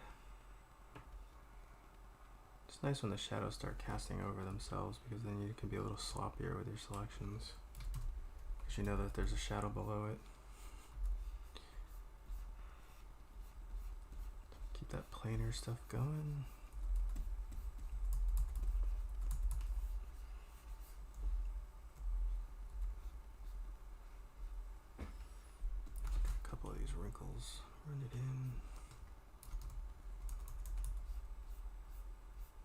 gotta keep those sharp kind of graphic shapes so it still feels like it's made out of the same material. Don't want them getting too soft.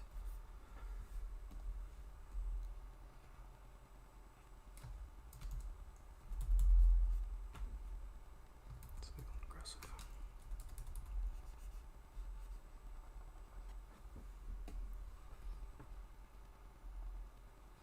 Yeah, a lot of the technique that I show on the live streams, this technique where it's like really modular and just process driven, isn't the way I always work personally.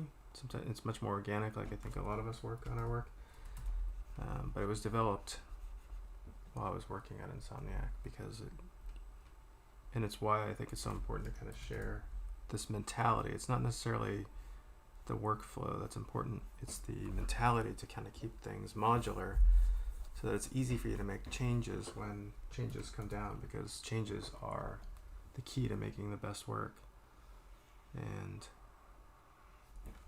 so this process sort of embodies the fact that like there's going to be a lot of changes. You want to be able to make a change quickly. So I definitely want to empower people to make work, but approach their work on the professional level. If it's personally something that's interesting to you as well, do it there as well. But like personally, like you can be much more experimental. You can be much more committal. You can, try things out and be okay if they don't work perfectly. But in a professional environment, you don't really always have that luxury.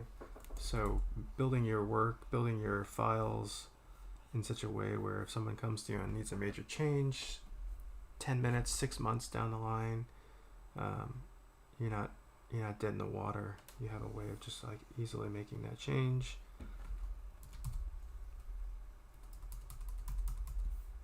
I definitely love doing direct painting as much as possible in my own work, just making a decision and going for it like you see a lot of artists make. I think that's probably one of the most relaxing things to do. But in a production environment, those kinds of committal moves can really screw up production, because they'll be waiting on you to make the change, and you've set it up in such a way where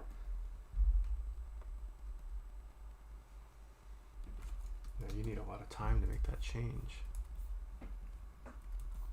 So that's what this is about. That's what a lot of this is about, is like learning how to describe forms in a modular way, how to render organics, mechanicals, but still keep everything modular. I'm never going to be the guy that's going to tell you exactly how a surface works, but I can probably help you get there in a way that's convincing and is something that's editable, in case that blue robot that you've been working on for 6 weeks suddenly needs to be orange. Nothing looks better to an employer, to a client, than being agile and being able to be that guy who can just, sure, with whatever color you want. If you are on a Zoom call now and your client says, we really need it to be orange, I think that's really going to work because we've changed the entire branding of this property that we're working on, and then you start hemming and hawing about how much work it's going to be, and you've built it into your process that you can't make those changes easily. You just cutting yourself off at the knees. What did I just do?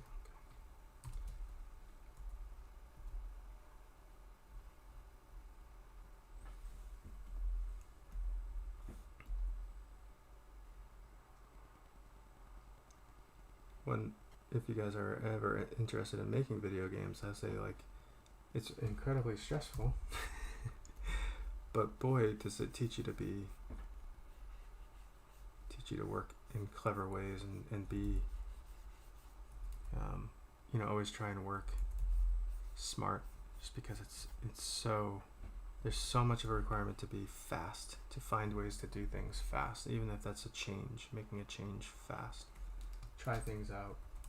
Be iterative. Being iterative is such a huge part of this process.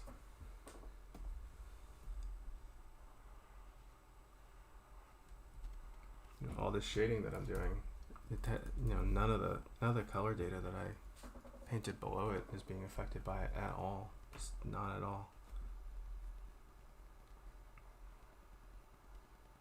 Completely independent. So if I make a change and I decide I do want to make this guy orange, then I don't have to worry about it too much. I just keep working, change the color palette, adjust all that stuff accordingly, but everything else still holds. I haven't wasted any of that time, and productions can keep moving forward.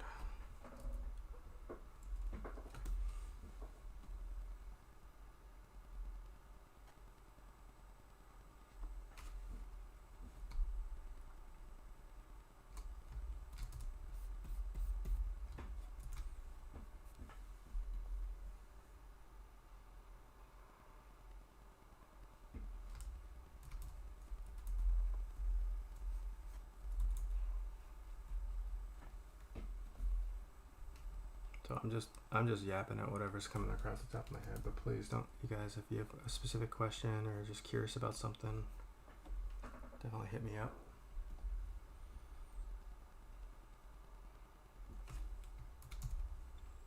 It's funny, I get this this overhead lamp on me that's cooking me, but I keep thinking I'm going to change it so that it's not so hot when I'm working, but it's also getting cold here, so I think it's actually going to be awesome.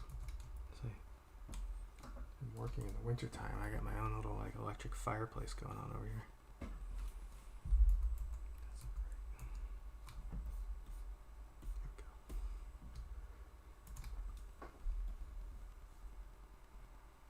I think what I'm going to do is I'm going to cause more compression down here so that that kind of tube shape of his upper arm doesn't feel quite so weird. It kind of looks like, like baby wrists. like when you see like babies with tons of rolls. Do that. I think that'll look kind of cool.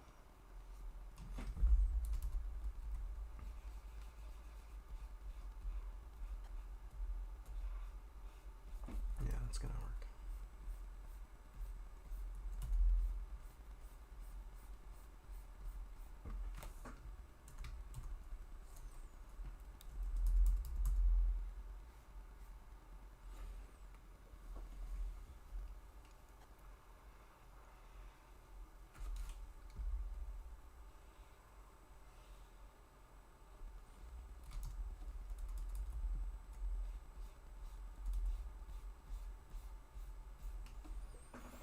There we go, we solved that. That's good. I don't have to worry about that.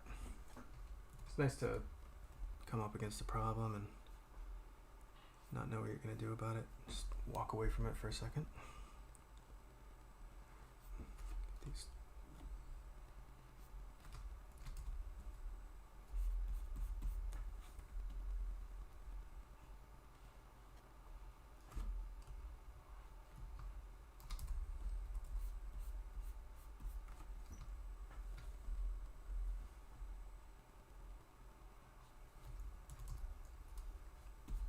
Anybody doing any artwork right now? Drawing? Personal or professional? Like right now?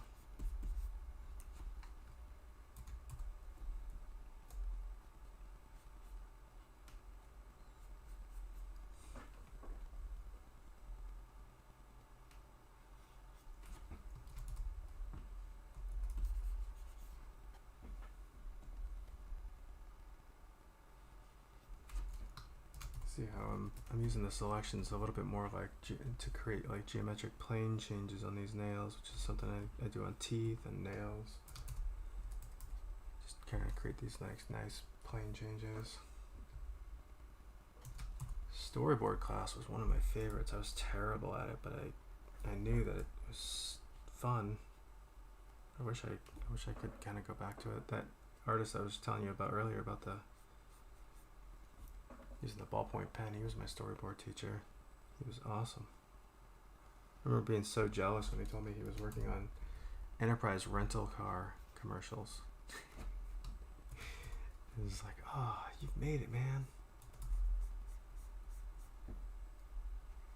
Just looked at me like I was crazy.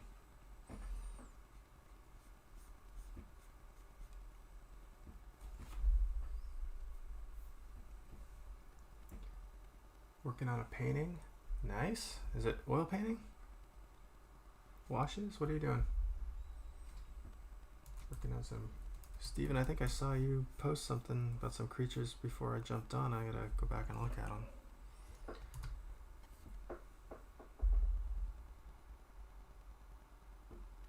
Some personal creature designs. Yeah, I want to... Acromonin. I think I said that right. I want to know, what are you oil painting or whatever? And actually, I'm working on some robot designs for my illustration class. Any tips? Yeah, there's lots of tips with robots. So don't worry about like actual functionality, but definitely worry about making it believable. I talk about that a lot when I'm doing robots. Like, make sure that it feels like it could work. It doesn't have to work. You know, like with the Ratchet and Clank stuff, we used to always do things where like things could pop out of nowhere. But once they're doing their function, once you actually see what they do, make sure it looks like it could actually do that. That was always really key. People didn't. We tried everything. So this isn't just like an opinion. Like we almost like ran experiments on it. People respond to characters, robot characters that look like they could work. You know, like the landing gear could work, or the wrist could work, even if it's like a unique joint. But it still feels like it could work.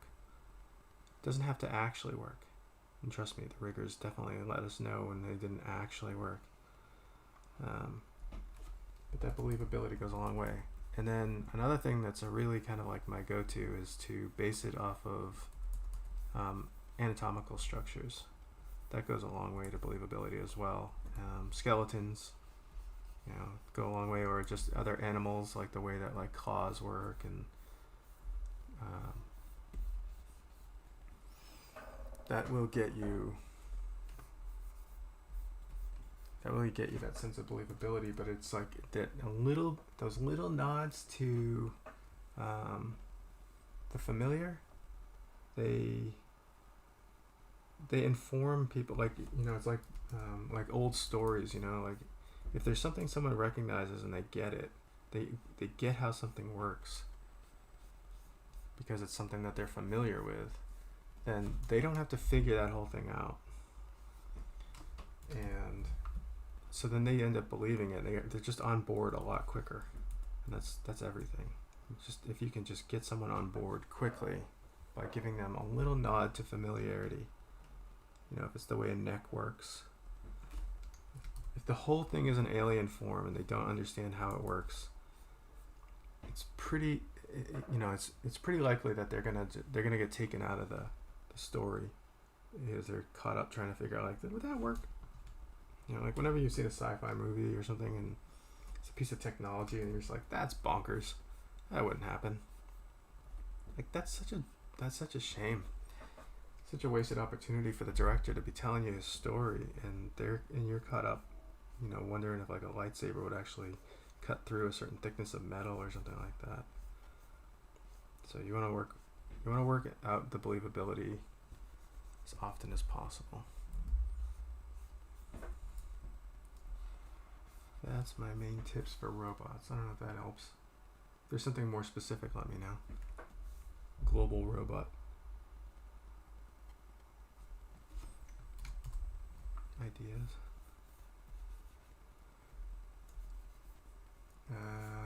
And let's see. Acromona says digital painting on Procreate. Oh man, I gotta get back into Procreate. Once they put Clip Studio on the iPad, because I use it and I was able to bring all my brushes over and use all my files, I just stuck with it. But man, people do some gorgeous stuff in Procreate. Some of those brushes are absolutely stunning. It just looks so sexy.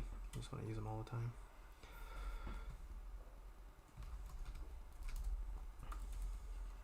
Oops.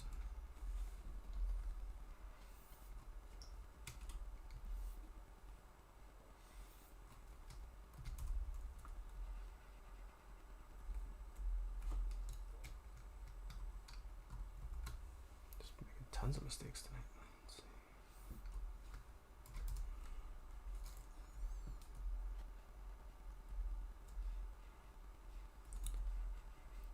These baby wrists. My boy. He's 14 now. Skinny as a rail. Like almost to the point where like it's worrisome. Where he was born, he was like the Michelin baby. So many rolls. So he gets full credit for teaching me how this stuff works.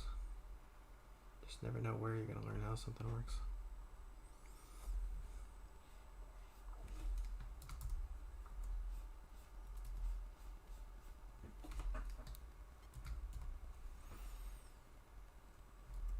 Alright, we're almost there.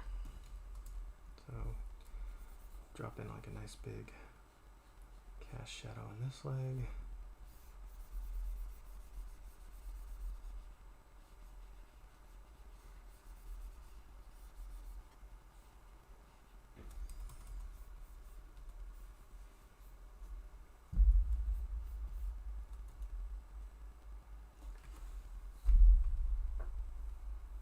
Man, that looks so amazing. It looks 3D.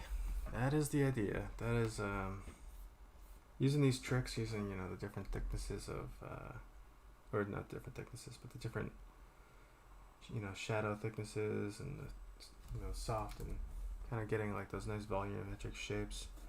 That was and I love it. I love doing that stuff, but it's also a product of I was always handing my concepts to 3D modelers or having to model them myself, and they had to answer all those questions. It wasn't just like that's a cool idea. It was also like how does that thing work and where do those forms look. So it was important to really learn that stuff, and I was not always good at it, and I still have a lot to learn, but it's getting the basics down. And ambient occlusion renders were like such a huge deal when I was in games, and just now they're so commonplace, but at the time it was like black magic. So I'm learning a lot about like how forms worked there. Let's see, I want to make that. So I got to keep this blurry because this head is really far away, but at the same time I want it to feel like it goes across the forms.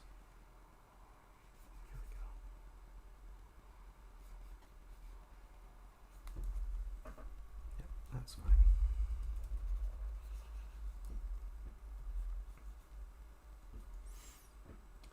I'm rendering After Effects projects while I talk about bogging down your machine. After Effects can eat the whole thing up. Love After Effects though.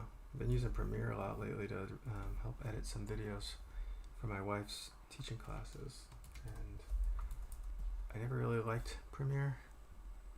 I still don't really like it because I started using After Effects, and it's so much more like Photoshop, and I love just the freedom of the way that works, but it's not for editing, so I really can't get into it. Even though like my gut is like, but I like doing it more, and I find myself like thinking sneakily that I'll like go into After Effects and do editing in there.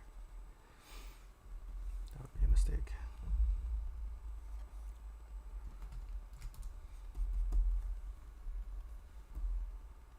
Come on.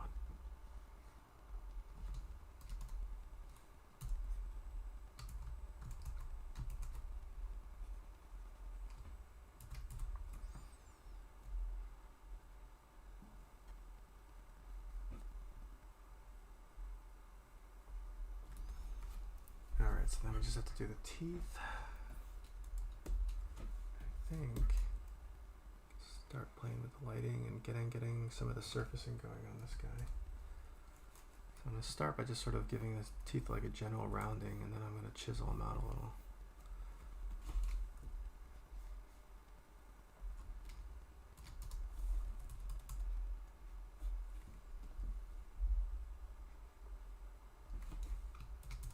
These smaller ones just need a little planar change.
It's nice when you know you're closing in.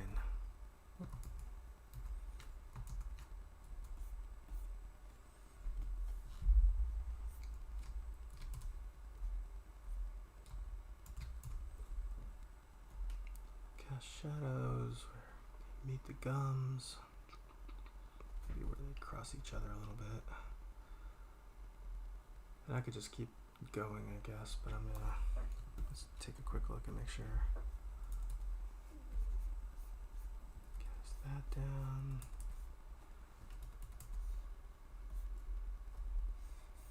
That maybe. There we go, that's a little better. What else? Anything else? That should do us. Okay, so that's the shadow pass. Oh, you know what we'll do while we're here? While we're just looking at it like this, we'll do a little drop shadow on the ground so he looks like he's sitting on the ground. That's the easiest way to do that.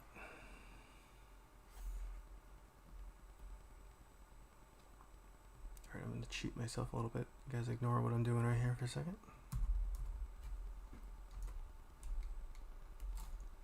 Out of there. Its own group. I'm not gonna leave this the way it's set up, but I'm basically setting up like an invert so that I can paint a shadow on the inverted selection of his overall body. And then later I'll move it down to the actual lower layers.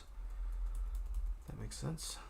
Alright, so his foot, I like to start with something that I can kind of generally sit on the ground nice and tight. And his leg bends up. Maybe his little toe sticking up. And these are kind of getting far away from the shadow, so they're going to get a little bit blurrier. Little indication of those claws. And then this down here is nice and tight. So we want to make sure that feels like it's close to the ground.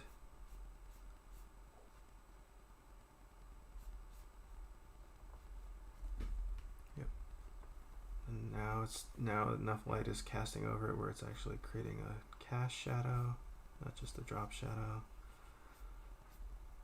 Just kind of roll those knuckles through.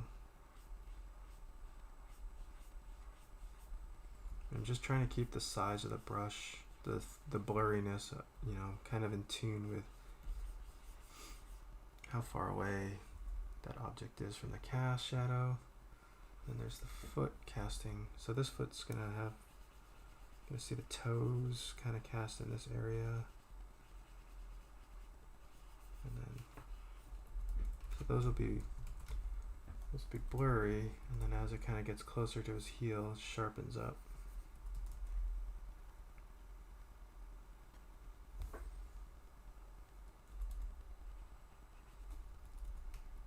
And I think that's close enough to reality. Believable, like a believable robot, if you will.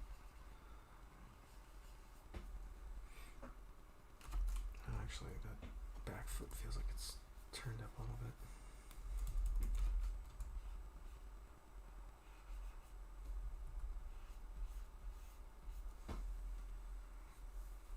I think that's better.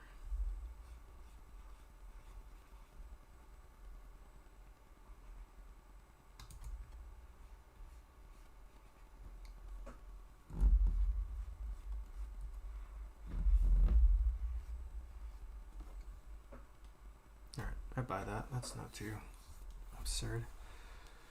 So times it's 1. So we've been going a couple hours. I think we'll do the AO kind of rendering another time. We'll just kind of stick to what we know. Alright, so I'm going to turn this off. We're going to see it for the first time. The shadow multiplied on top of our flat colors. That looks nice. I think it's looking like it has a bit of volume to it. Okay, so first thing I'm going to do is colorize the shadow. So let's see what's going to look good. We'll probably do my typical kind of like purple shadow. Not too saturated, not too dark either. There we go. About like that. And then I'm going to go into this background here, and I'm going to put a gradient on it because that's what I do. It's my go to. There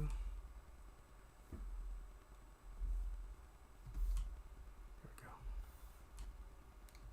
This is a carryover from all the ambient occlusion product render stuff that I've always worked on. So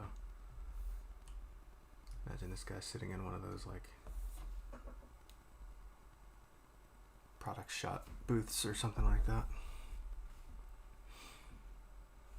Back up to the shadows. So I'm going to do the sort of core shadows. He doesn't have a lot of, because he's soft flesh, you know, like when you see like cheeks, there's a lot of like, you know, it kind of gets dark around where the shadow shape turns, and then there's like a lot of reflected light. So we're going to do what we always do, where we take a black, just so we can really easily see it. And we're going to link that down to our shadow shapes, and then we're going to invert that mask so it hides the whole thing. And we're just going to go across. We're going to do two things. This is sort of like the pit kind of core shadows where light really, like the ambient light really can't get in, and also some of those cores. And drop the opacity of this brush way down so it doesn't get too heavy. And even if it does, we can always back it off. So especially on these sharper shadows, just kind of getting those to turn in the pits of these, you know, like down here where the carapaces are really getting close to each other and there's not a lot of light getting in there. We darken those up. And don't worry about it that it's black. I think we're going to probably change it to like a deep purple or something. But you know, like where the shadows are really sharp, or in this eye here where there's not a lot of light getting in, kind of increase that. Or at the pits of these shadows where, you know, like down here, really indicate that there's not a lot of light getting in there. Across this body where the arms are compressing, it's a good area to kind of deepen, get some more volume in there. It looks like it's really compressing. Close to the ground, you know, where it's like really compressing against the ground, it's a good place to increase that shadow deepness. Really make it feel like it's grounded, and as the light rays are bouncing, they just have a hard time getting in there. These toes, just in their little...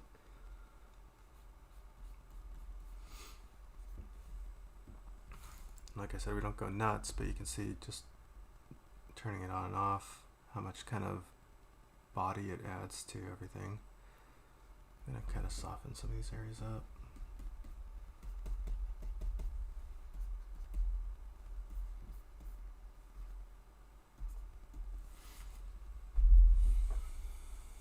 Hey Alex, you're never late. This is the kind of party that goes all night long. Thanks for showing up. Alright, so we'll colorize that. I don't like leaving those black, so we're going to still stay in the purple family, but not quite as light.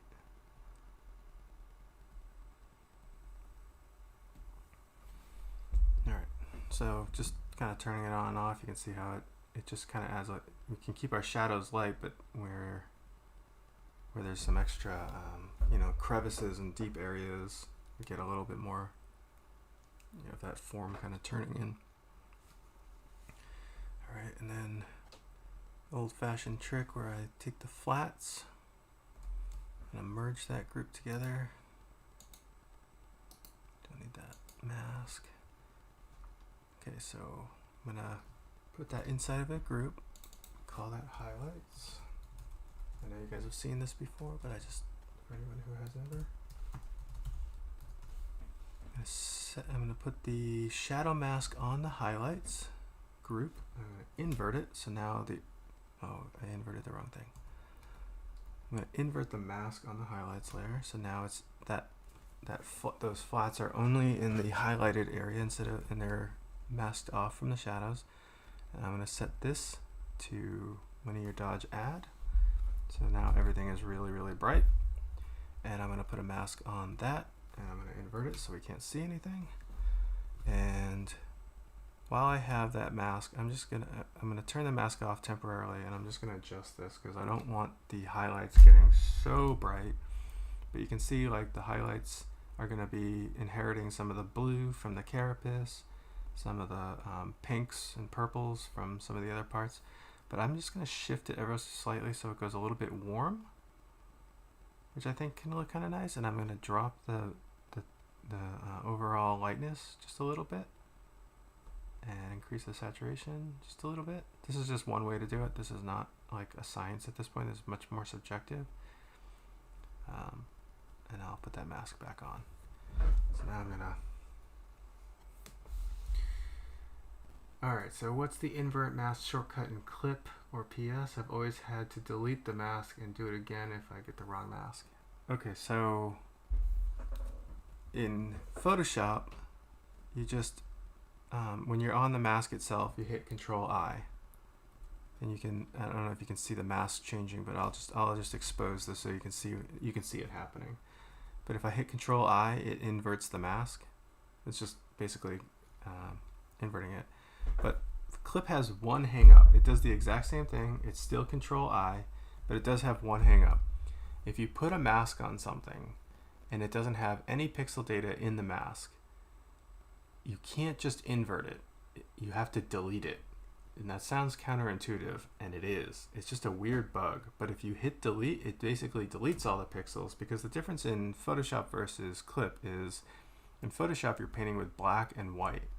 In Clip you're painting with black and transparency. So in order to invert it, you have to delete the pixels. So it's technically doing what it's supposed to do, but they should just let you invert it. But as soon as you make one pixel, you can hit Control-I and invert it. And that's why it's a problem.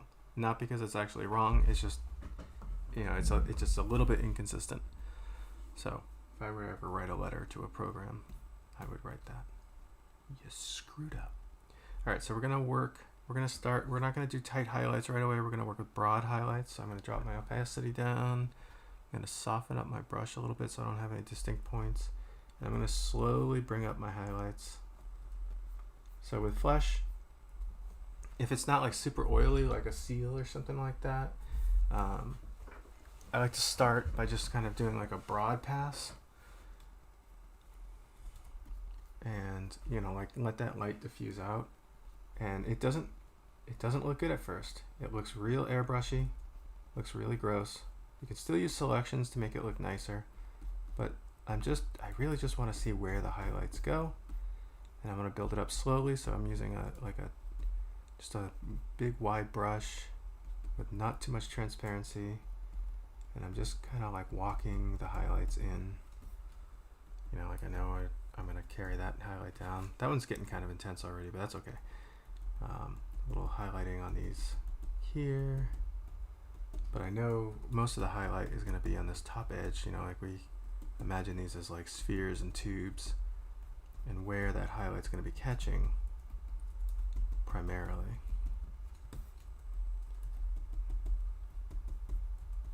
So the reason I don't want to go too intense is because in the next step I'm going to chew back into this and start creating some sort of like interesting forms on this sort of surface. And a lot of materials, especially organic materials, but also mechanical materials, are really carried by their specular response. The shadow data is a lot more consistent if we're not talking about the reflectivity of a material, if we're just talking about how a form turns. But the believability of a surface is really heavily weighted on how the surface gets kind of like tattered, like whether it's like a really sharp highlight that makes something look oily versus something that's like really distressed, has a broader one. But that distressed, you may think of it as it's still the same amount of highlight, but what's happening is the surface is causing the rays that are reflecting back to kind of go in erratic angles, and so you're getting a more diffused look. Alright, so now I'm just going to kind of jump ahead, even though I might normally spend a little bit more time in this area. We can always kind of go back and forth. Go a little bit more opaque. So now I'm going to chew back into some of this stuff and start making the highlights just a bit more interesting. And this is where I actually will use some sort of noise brushes from time to time to kind of get that texture working.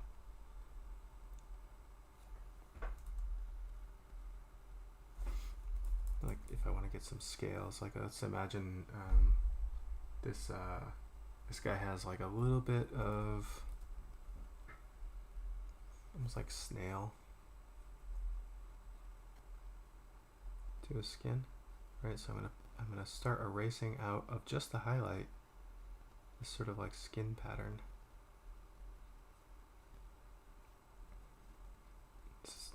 The skin pattern actually looks like the back of my hand, ironically, but anyway, just because I'm old. But in these highlights, I start all of a sudden, you know, like even though the rest of it's smooth, all of a sudden you can imagine your brain kind of creates this illusion where all of a sudden he has this texture all over him. This is like, I need to get the highlight in here as well, so let's pull that in there as well so I can add some texture, and I'll erase back out. And again, I don't have my brush fully opaque right now because I kind of like, I don't want this to be just all one note as far as like how the wrinkles, the density of them works. But, you know, I'll go across the form. So this is doing multiple things. It's describing the form turning, it's describing the surfacing, and this is just, you know, this is kind of fun at this point because, well, it is fun always, but it's also fun because it's a little bit abstract, which I think when you're working on a piece for a long time, you deserve a break from sort of like the realities of things and trying to be specific all the time. Like it starts to get a little bit more fun where you can be a bit abstract and just make shapes. I always liken it to like those weird drawings that you would do in the margins of your notebooks at school, or, you know, where you're just filling in like random graphic patterns, or when you're on the phone and you're just making those weird patterns in the corners of your post-it notes while you're waiting for someone to stop talking.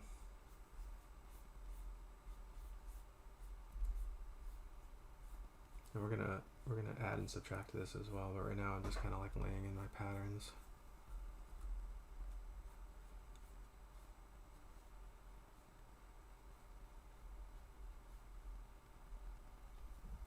I know it was a long walk to get to this point. This is really what this was all about. This whole getting together tonight, just playing with these surfaces.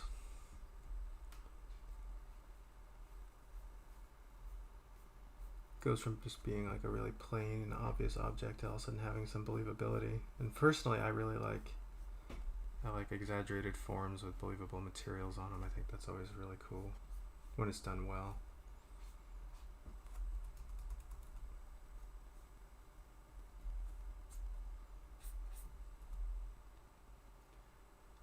Casper's asking, in Clip, you have to roll click pen button to set transparency ink. What have you set in Photoshop? X works in Mask, but what do you do when you draw an outline in Photoshop?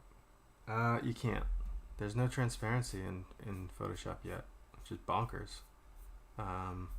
The best you can do is, if you're working on like line work, is to set the layer to multiply. There's two ways you can do it. You can set the layer to multiply and just work with black and white, and then the white is obviously going to just like, you know, be transparent because it's being multiplied down. And then the other option would be to just fill a layer with pure black and put a full mask on it, and instead of drawing on the actual layer, draw on the mask and just hit X and use the black and white to add and subtract to the drawing that way, and that would work as well. And please tell me if I even answered your question. Alright, so this is going to be a slightly different pattern. It's going to be a little bit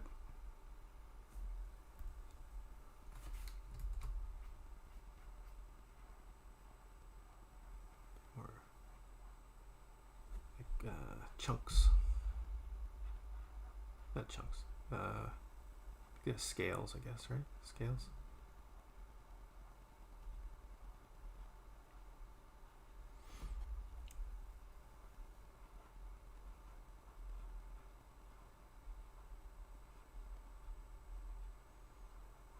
So this is gonna look a little garbage at first, just because I'm just gonna drawing these out. But I'll show you what I'm gonna do next, and it starts to help pull them together.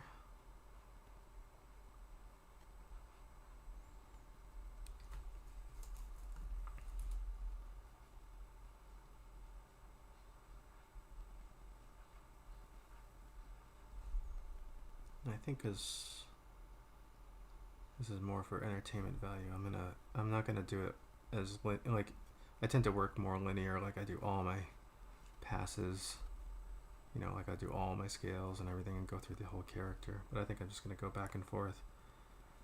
But I just need to say out loud that, like, I would normally, just because of the way I like to draw, I would go through and do this for every single surface, this level of detail, and then I would go through and do the next stage. But I think just because it's fun to watch it kind of come together, I'll do it now. Alright, so now I'm just going to go through these top edges and slowly just bring up a little highlighted edge where it's catching the light on each one of these scales. This reminds me of like acrylic painting, but just trying to figure out the light logic. We know that these are sort of flat, so they don't receive a ton of light. Now I can go through, just kind of walk in that little highlight.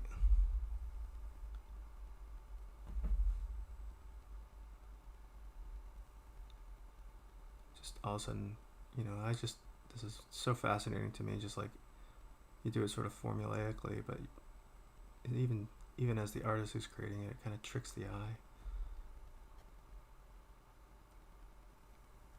That's total baloney.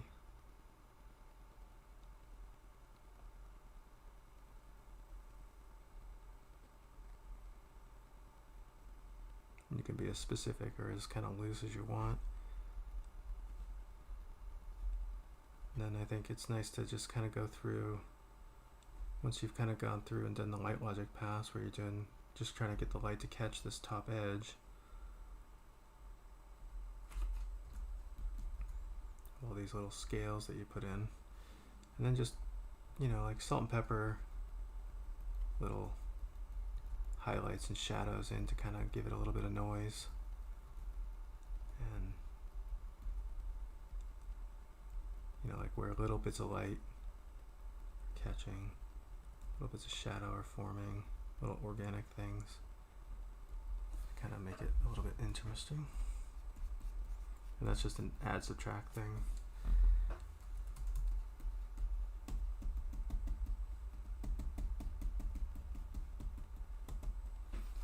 And I think with just a few marks, it just feels a lot more like the surface just has a lot more story going on.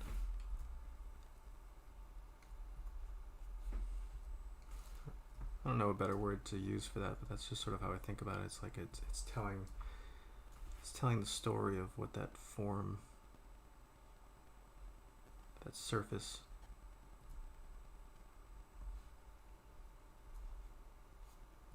has sort of been through, I guess. To work on my vernacular on that a little bit if I'm going to be talking about this stuff. It's in my head, it doesn't matter if I get the word wrong. Alright, so that's how I would do a scale. Scaly foot. And later, I think if we want just like a few little hints of gloss, we'll do, you know, like we'll go through with like a brighter highlight and kind of tap into those, but I think we're going to touch some of these other areas. So we're going to go through and carve up this stuff as well. So you know that this is sort of like circular patterns. These patterns are really fun to do because they're just little abstract patterns.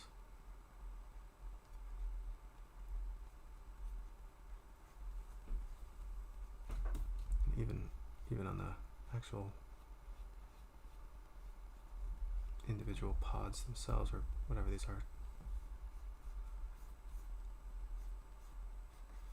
But it breaks up that highlight area, and all of a sudden it just feels so much more interesting.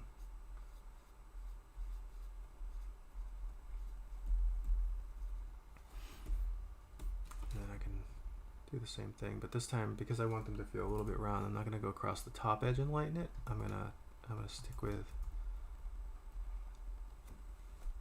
this slightly more centered area. It's already pretty bright in there.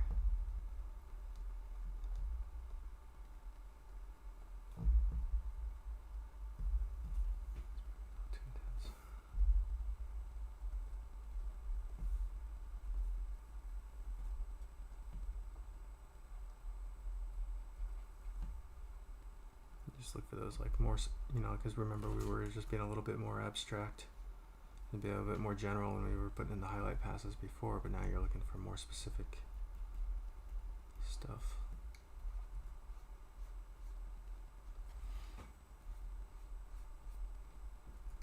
Again, I don't have much opacity on this brush, so I'm just ever so slightly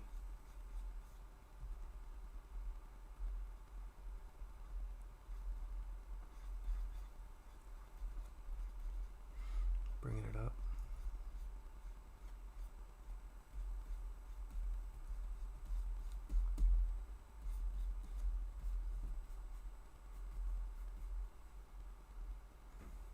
Go across these edges. They're a little just more general, because they're just thin. But I don't want to go just like a single line. I want to kind of like stipple in that highlight so it doesn't feel quite so clean.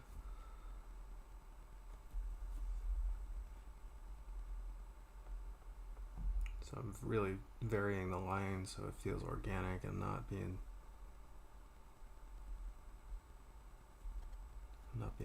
like too even with the line. I'm letting it really just walk all over and just be organic feeling. Alright. So we got the teeth and nails. Oh, we got these little tentacle things. We already kind of did the highlight on those, but we'd have to add a bit of patterning just like we did on the other skin. So just by kind of going through and adding that skin texture, they just sort of come alive, I guess. They just have a bit more believability. Same thing with these lips. Just put some of those striations in.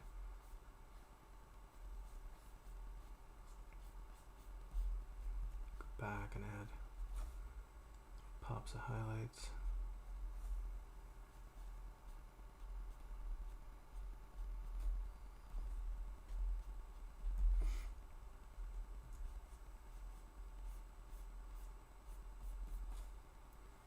And for the teeth, so the teeth are going to be wet, so they need a really tight highlight. So I'm just going to kind of probably end up doing a lot of this with like the highlight pass, the actual highlight pass, but these things are also glossy, so we just want like a nice sort of centralized, simple highlight.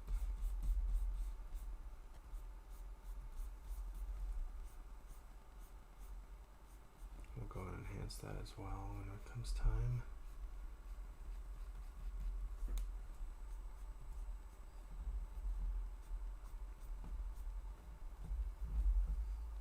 And like for the skin, just go through the same way we did with the pads and just ever so slightly increase the highlights, tops of those wrinkles. I'm being a little slapdash right now, but be as careful as you want with this stuff and really make it sing. So I definitely want the skin to feel a little oily, little wet, so I'm going to keep the highlights a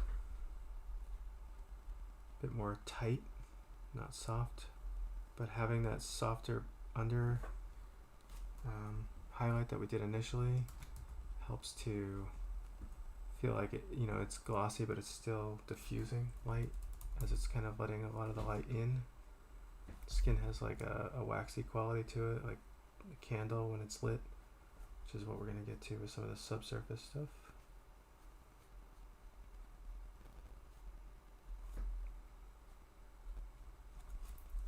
It's a little heavy.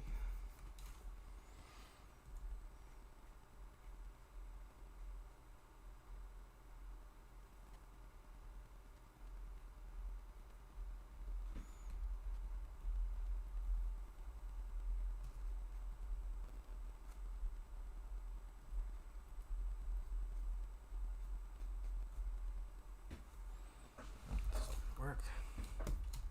So I'm just going to turn it on and off so you guys can kind of see like what we've done, like how much, just adding those kind of like the difference between what those surfaces feel like just from distorting and kind of messing up the highlight layer, not really trying to worry about that too much in the shadow layers or anything else. So now in that same layer, in that same group, I'm just going to add another layer, and I'm going to hand paint.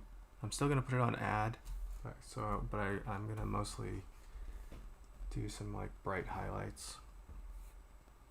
So I'm going to color pick and then just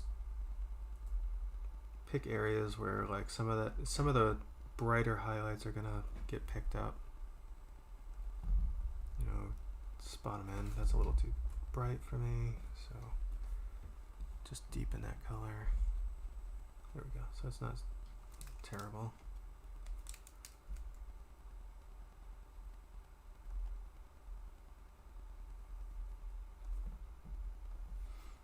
Same thing here. Just centralize kind of towards the top where the highlights are kind of catching. Good, I'm glad it's working for you guys, because this is a very doable process. It just kind of takes a little. I mean, I really do think if you just sort of do it this systematic way, it's much more doable. I don't know, doable is the right word, but it's a much more reasonable task than to try and handle lighting, color, shadows, you know, like surface details, all in the same passes. It's a lot to ask.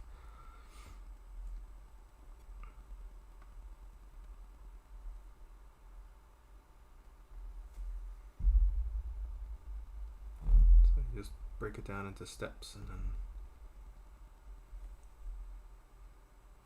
you don't feel so overwhelmed, I guess. It's pretty easy to get to that point. So here, like in these pads, we don't want them to be overly glossy, but I do want them. I want to pick out a few areas where like a little bit of extra light is hitting, kind of more towards the center of those forms.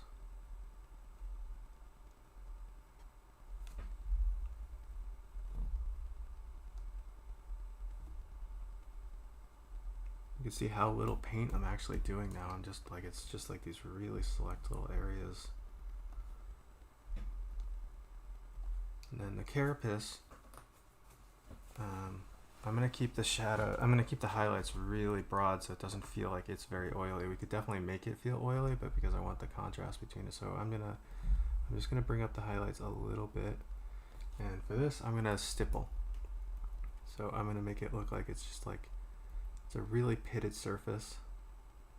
So I'm stippling up, kind of starting in the middle and then kind of like working and kind of like fading those out.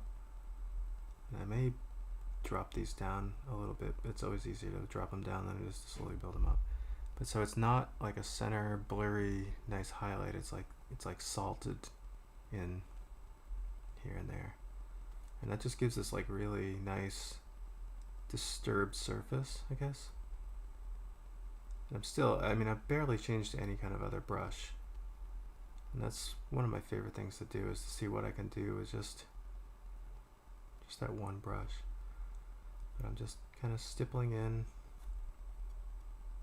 on some of these high points. Doesn't have to be every single one, doesn't have to be perfect.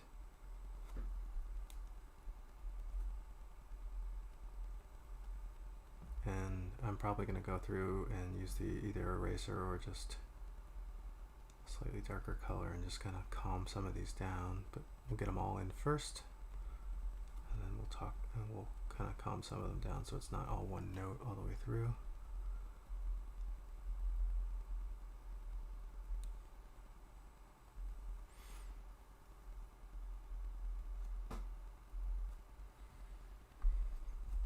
So now I'm just going to use the eraser because that's easiest, but I'm just going to calm these down just a little bit. I'll leave some of them intense and I'll calm some of the other ones down. So they're just doing a little bit of work, and it's subtle, but you know, I turn them on and off. And even though it feels like I've erased too much, they're still doing the work. What else we got? I think we'll keep the nails. Those do need a nice little pop. Not all of them, just a couple, you know, kind of central.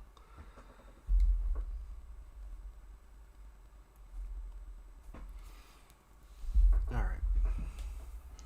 So the next thing is sort of subsurface, and I'm just going to show you like a trick to kind of get some sort of subsurface lighting. And subsurface is you know, like when you hold a flashlight through your fingers and you see them glow and the light doesn't go through, but it makes your fingers light up. It's the light that you see when someone's standing with their back to the sun and their ears light up. It's the light you see inside of a candle that's burned down a little bit and it's illuminating the wax from within. Those light rays are getting stuck in those translucent surfaces and they're bouncing around inside there, but they aren't able to really get out efficiently, but they are illuminating the surface in it. So those light rays are literally scattering into the subsurfaces. So that's why that's named the way it is. So I'm still going to do some reflected light, which is going to be my last pass. But I'm gonna leave my highlights layer, and I'm gonna just keep this kind of like an orangey, bloody volume, like you'd imagine, like people. The ears, the nose, things like that. So I'm going to start with kind of like a deep crimson. This may not be right first try, but just do it as a solid color like that. Yeah, that's too pink. So I'll go more blood, a little darker. I'll set that to add. Okay, that's probably not saturated enough for me. There we go. All right, so put a mask over that so we can't see any of it. And now the key here is to imagine how thick forms are. If a form is really thin and light can kind of get in and do it, like your fingers, like your ears, those are the places you're looking for. But even then, when you look at someone's ears lighting up, the thicker forms that are causing the ear to be denser there are going to start to occlude it. So, for instance, like on this carapace, where there's sort of like an overlap here. So what I'll do is I'm going to just let a little bit of light where these things are kind of sticking out kind of bleed through. But because I know that these little bumps are a little bit thicker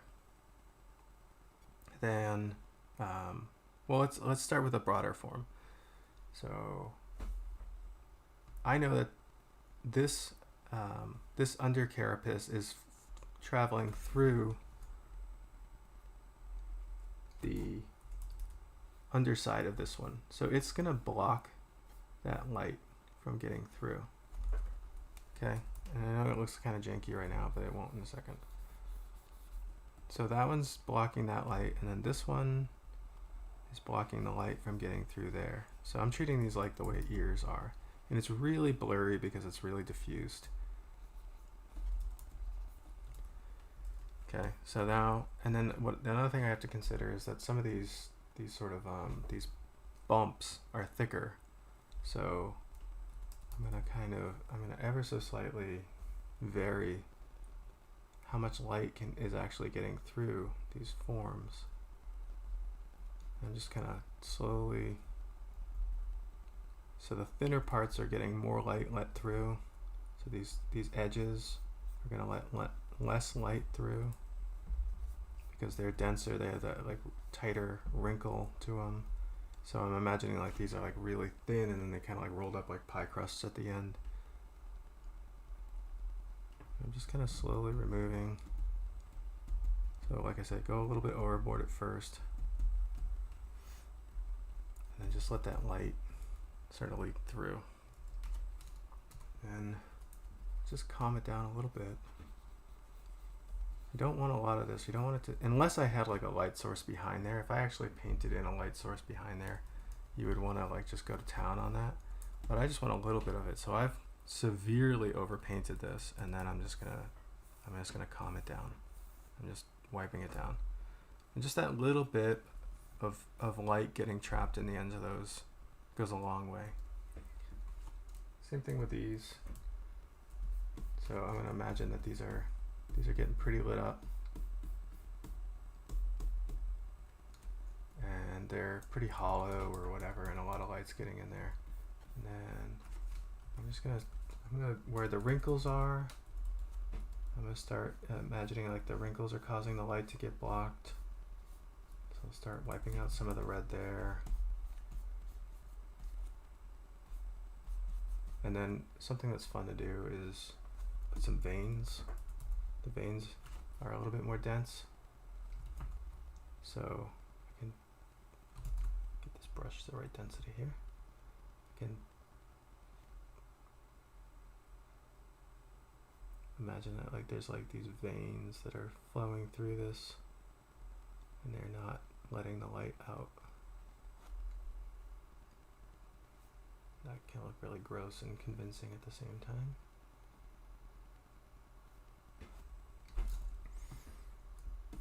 And again, we'll just kind of take a look at it and then just back it off until it feels right. It doesn't have to be overly intense. There we go. And then maybe on this this little underbelly of his, or whatever the skin is down here, maybe he's got some light getting trapped in that.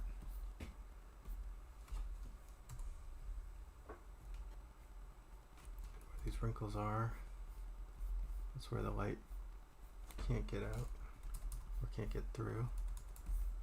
And again, we could probably cheat in just a few veins.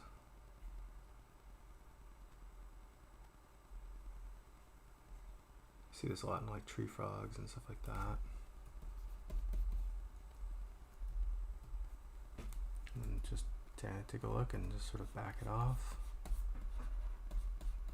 Oh, that's not right. And then last but not least, just like our fingers, I'll just throw some in the tips of his fingers here, or his toes here. I'll go through and sort of erase out the sort of collapse, the tighter edges, so we don't want too much light getting in some of the crevices.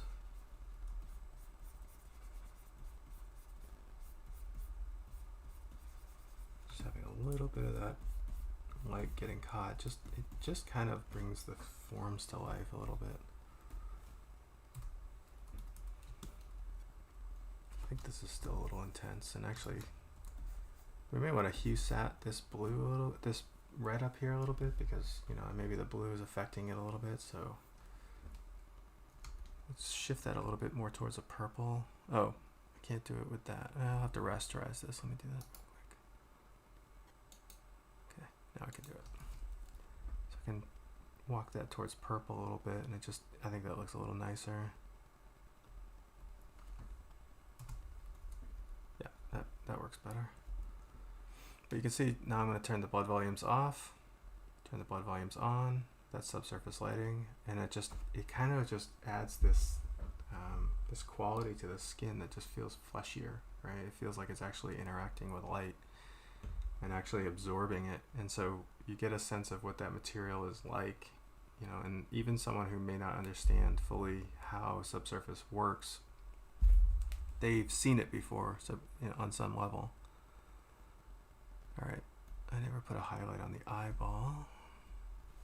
I'm gonna do that on a separate layer.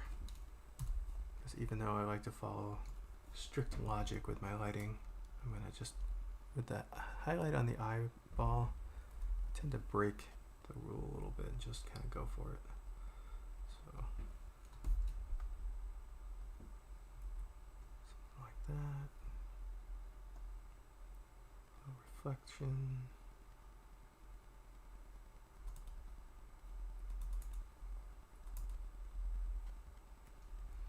Okay.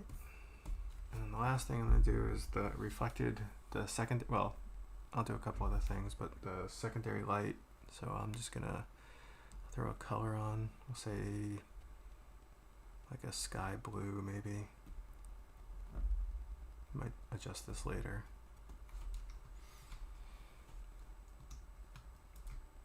Alright, so now I can just sort of go through and very lightly just bring in a little bit of reflected light from some alternate source of light. Sometimes it's the sky, sometimes it's actually another studio light, or in the scene has multiple lights.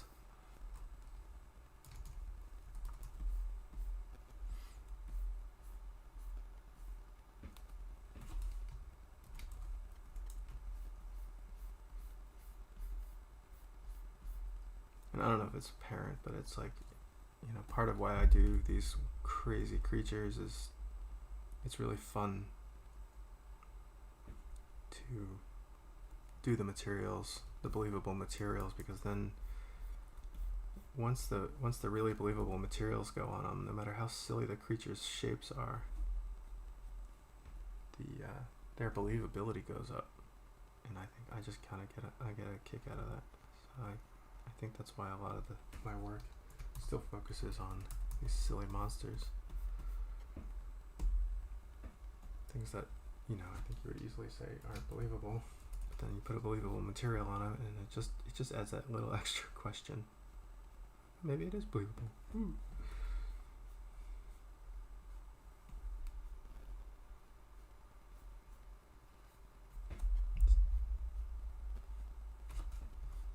And this one also, you don't want to go too intense with. You can, I mean, obviously, like, you know, you've seen his photos where, you know, there's clearly like a bright green light or something off camera or something, but I like to keep it subtle.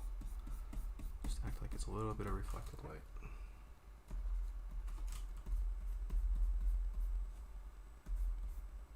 But it introduces a little bit of the sort of background into these forms. Just catching a little extra light.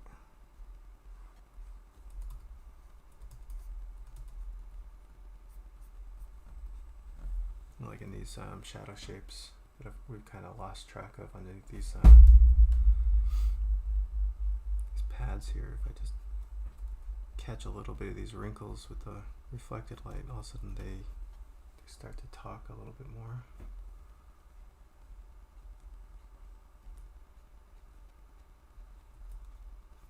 If you go crazy with this, it can really look like kind of like an 80s acrylic painting. The Hildebrandt brothers were notorious for going nuts with it, but they knew how to handle it. They had a really good control over it, so it looked really cool in their work. But if you aren't careful, it can get away from you.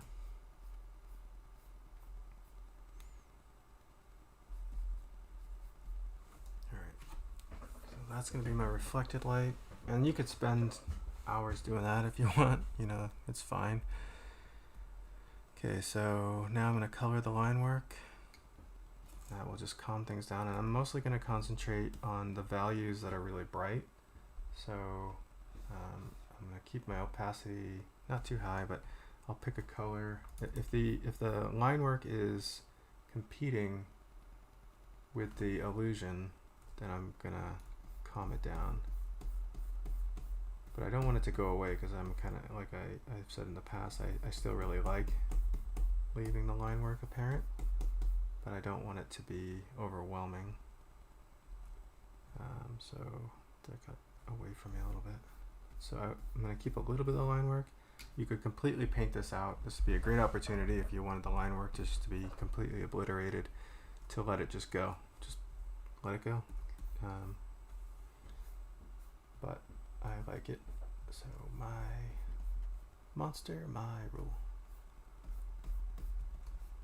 So I'm just taking it down a little bit so it's not quite so much competition. But I won't take it down everywhere. Really is going to be mostly in the highlight areas, or the areas where the line is the line itself is meeting something much brighter than it, and then where it's like acting like a good crevice, you know, like there's nothing wrong with it over here. These toes, you know, maybe at the tips.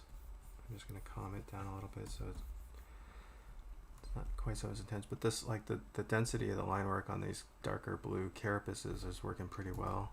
So I don't want it to go away there.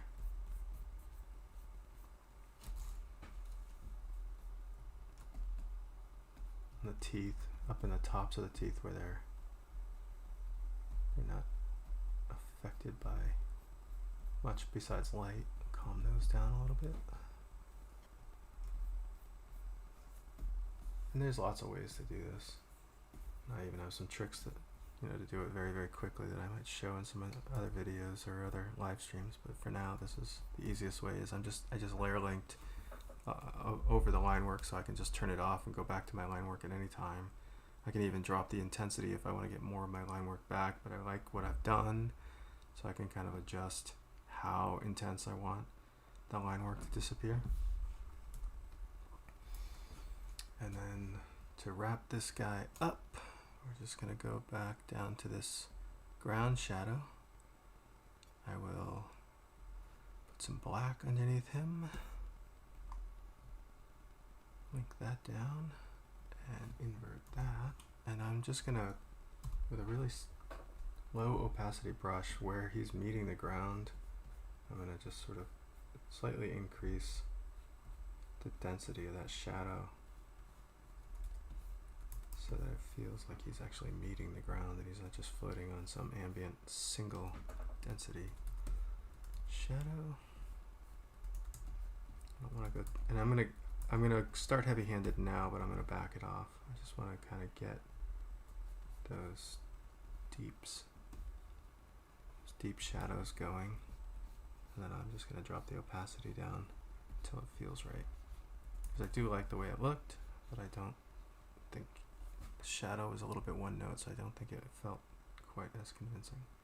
So there, just by dropping that little density down, it just feels like it has a bit more grounding element to it.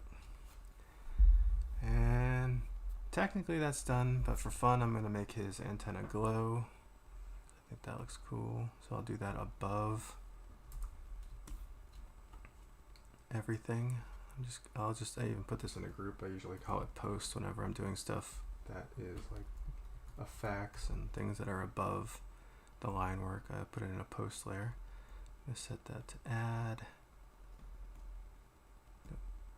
Come on, work with me. All right. And I'm going to make it kind of glow like a red or something. So go kind of chromatic here.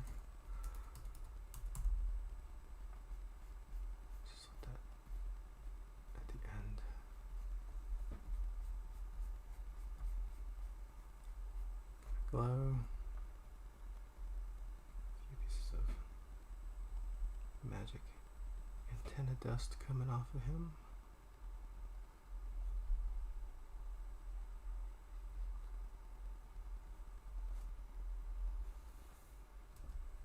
And that is going to do him. So you can see where we're at, and I'm just gonna, just for giggles, I'm gonna take some of the layers that we spent a lot of time on, just so you can see. I'll rip it down to the flats again. So even get rid of this shadow, right? So we started there, right? Those were our flats, and then turn these off. So then this was just our basic shadow pass, and then we added a little bit of density to the core shadow, And then we started working in our highlights. Our really bright highlights went on top of that. Here, let me zoom in when I'm doing this. I can't believe I just did that to you guys while it was small. Let me try again. Alright, so back to the flats. Shadows.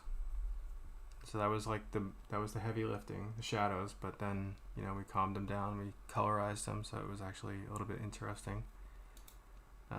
Added the kind of core shadows, basic highlights, and this is where we really started thinking about what the surfaces looked like.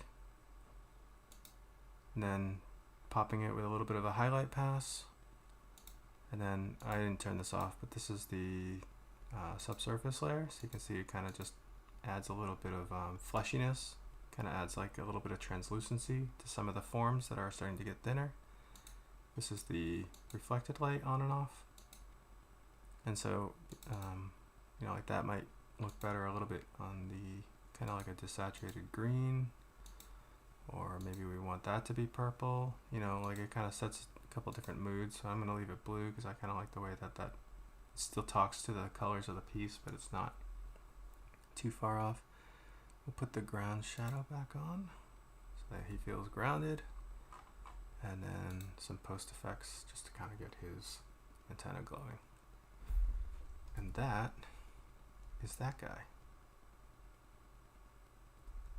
I don't know. What do you guys think? For one thing, Photoshop didn't crash this time. That's a big deal.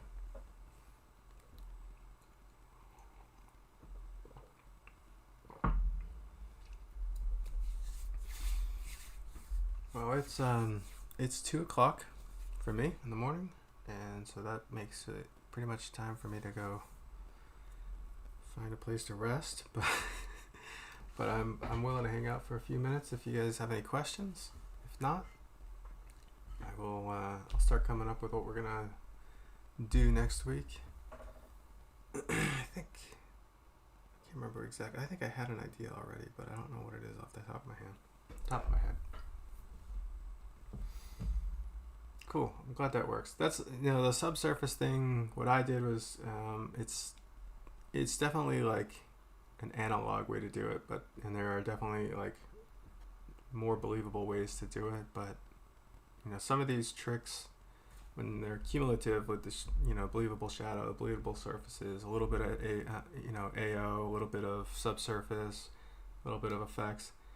If everything's super accurate, you know, it may be a bit of a waste of time because people aren't really paying attention to the specificity of how each works, because there's so much going on. So sometimes it matters that you have to be ultra specific about how something works, and so you may be referencing a lot of stuff and how something actually works, and other times it's much more implied, and that's important too, is to know when you are wasting your time overthinking something and when you just need to imply it, and other times it makes sense to really go to town and be more scientific about it. Cool. Any last questions? Otherwise, like I said, I'm gonna go crash. I keep wanting to drink my tea, but if I do that, I'm gonna stay awake forever.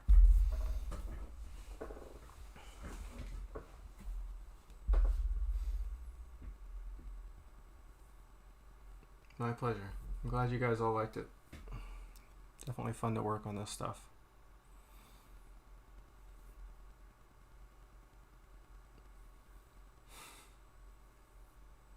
Cool. So what I've been doing is on Fridays now, I've been posting up what we're gonna do. And I know that some people have asked for to get back to some of the challenges. And just because my workload right now, I can't take that on right now, but as soon as things lighten up, we'll get back and start doing some of the art challenges where we can all kind of contribute and do some crits and things like that if you guys like that stuff. But for now, we'll just get together for a few hours each Monday and do stuff like this. If I don't come up with any, you know, like rendering tips or anything like that, or if I'm just not feeling it, we can always jump into just like live sketching and coming up with ideas. I know that just like the question about the robots, tips and tricks and stuff like that, of like thought process, I think it's nice to balance streams where it's like, you know, sometimes it's technique driven, and then other times it's a bit more like theoretical, like how we come up with ideas. Gonna do a rendering of metals and mechanical parts next Monday.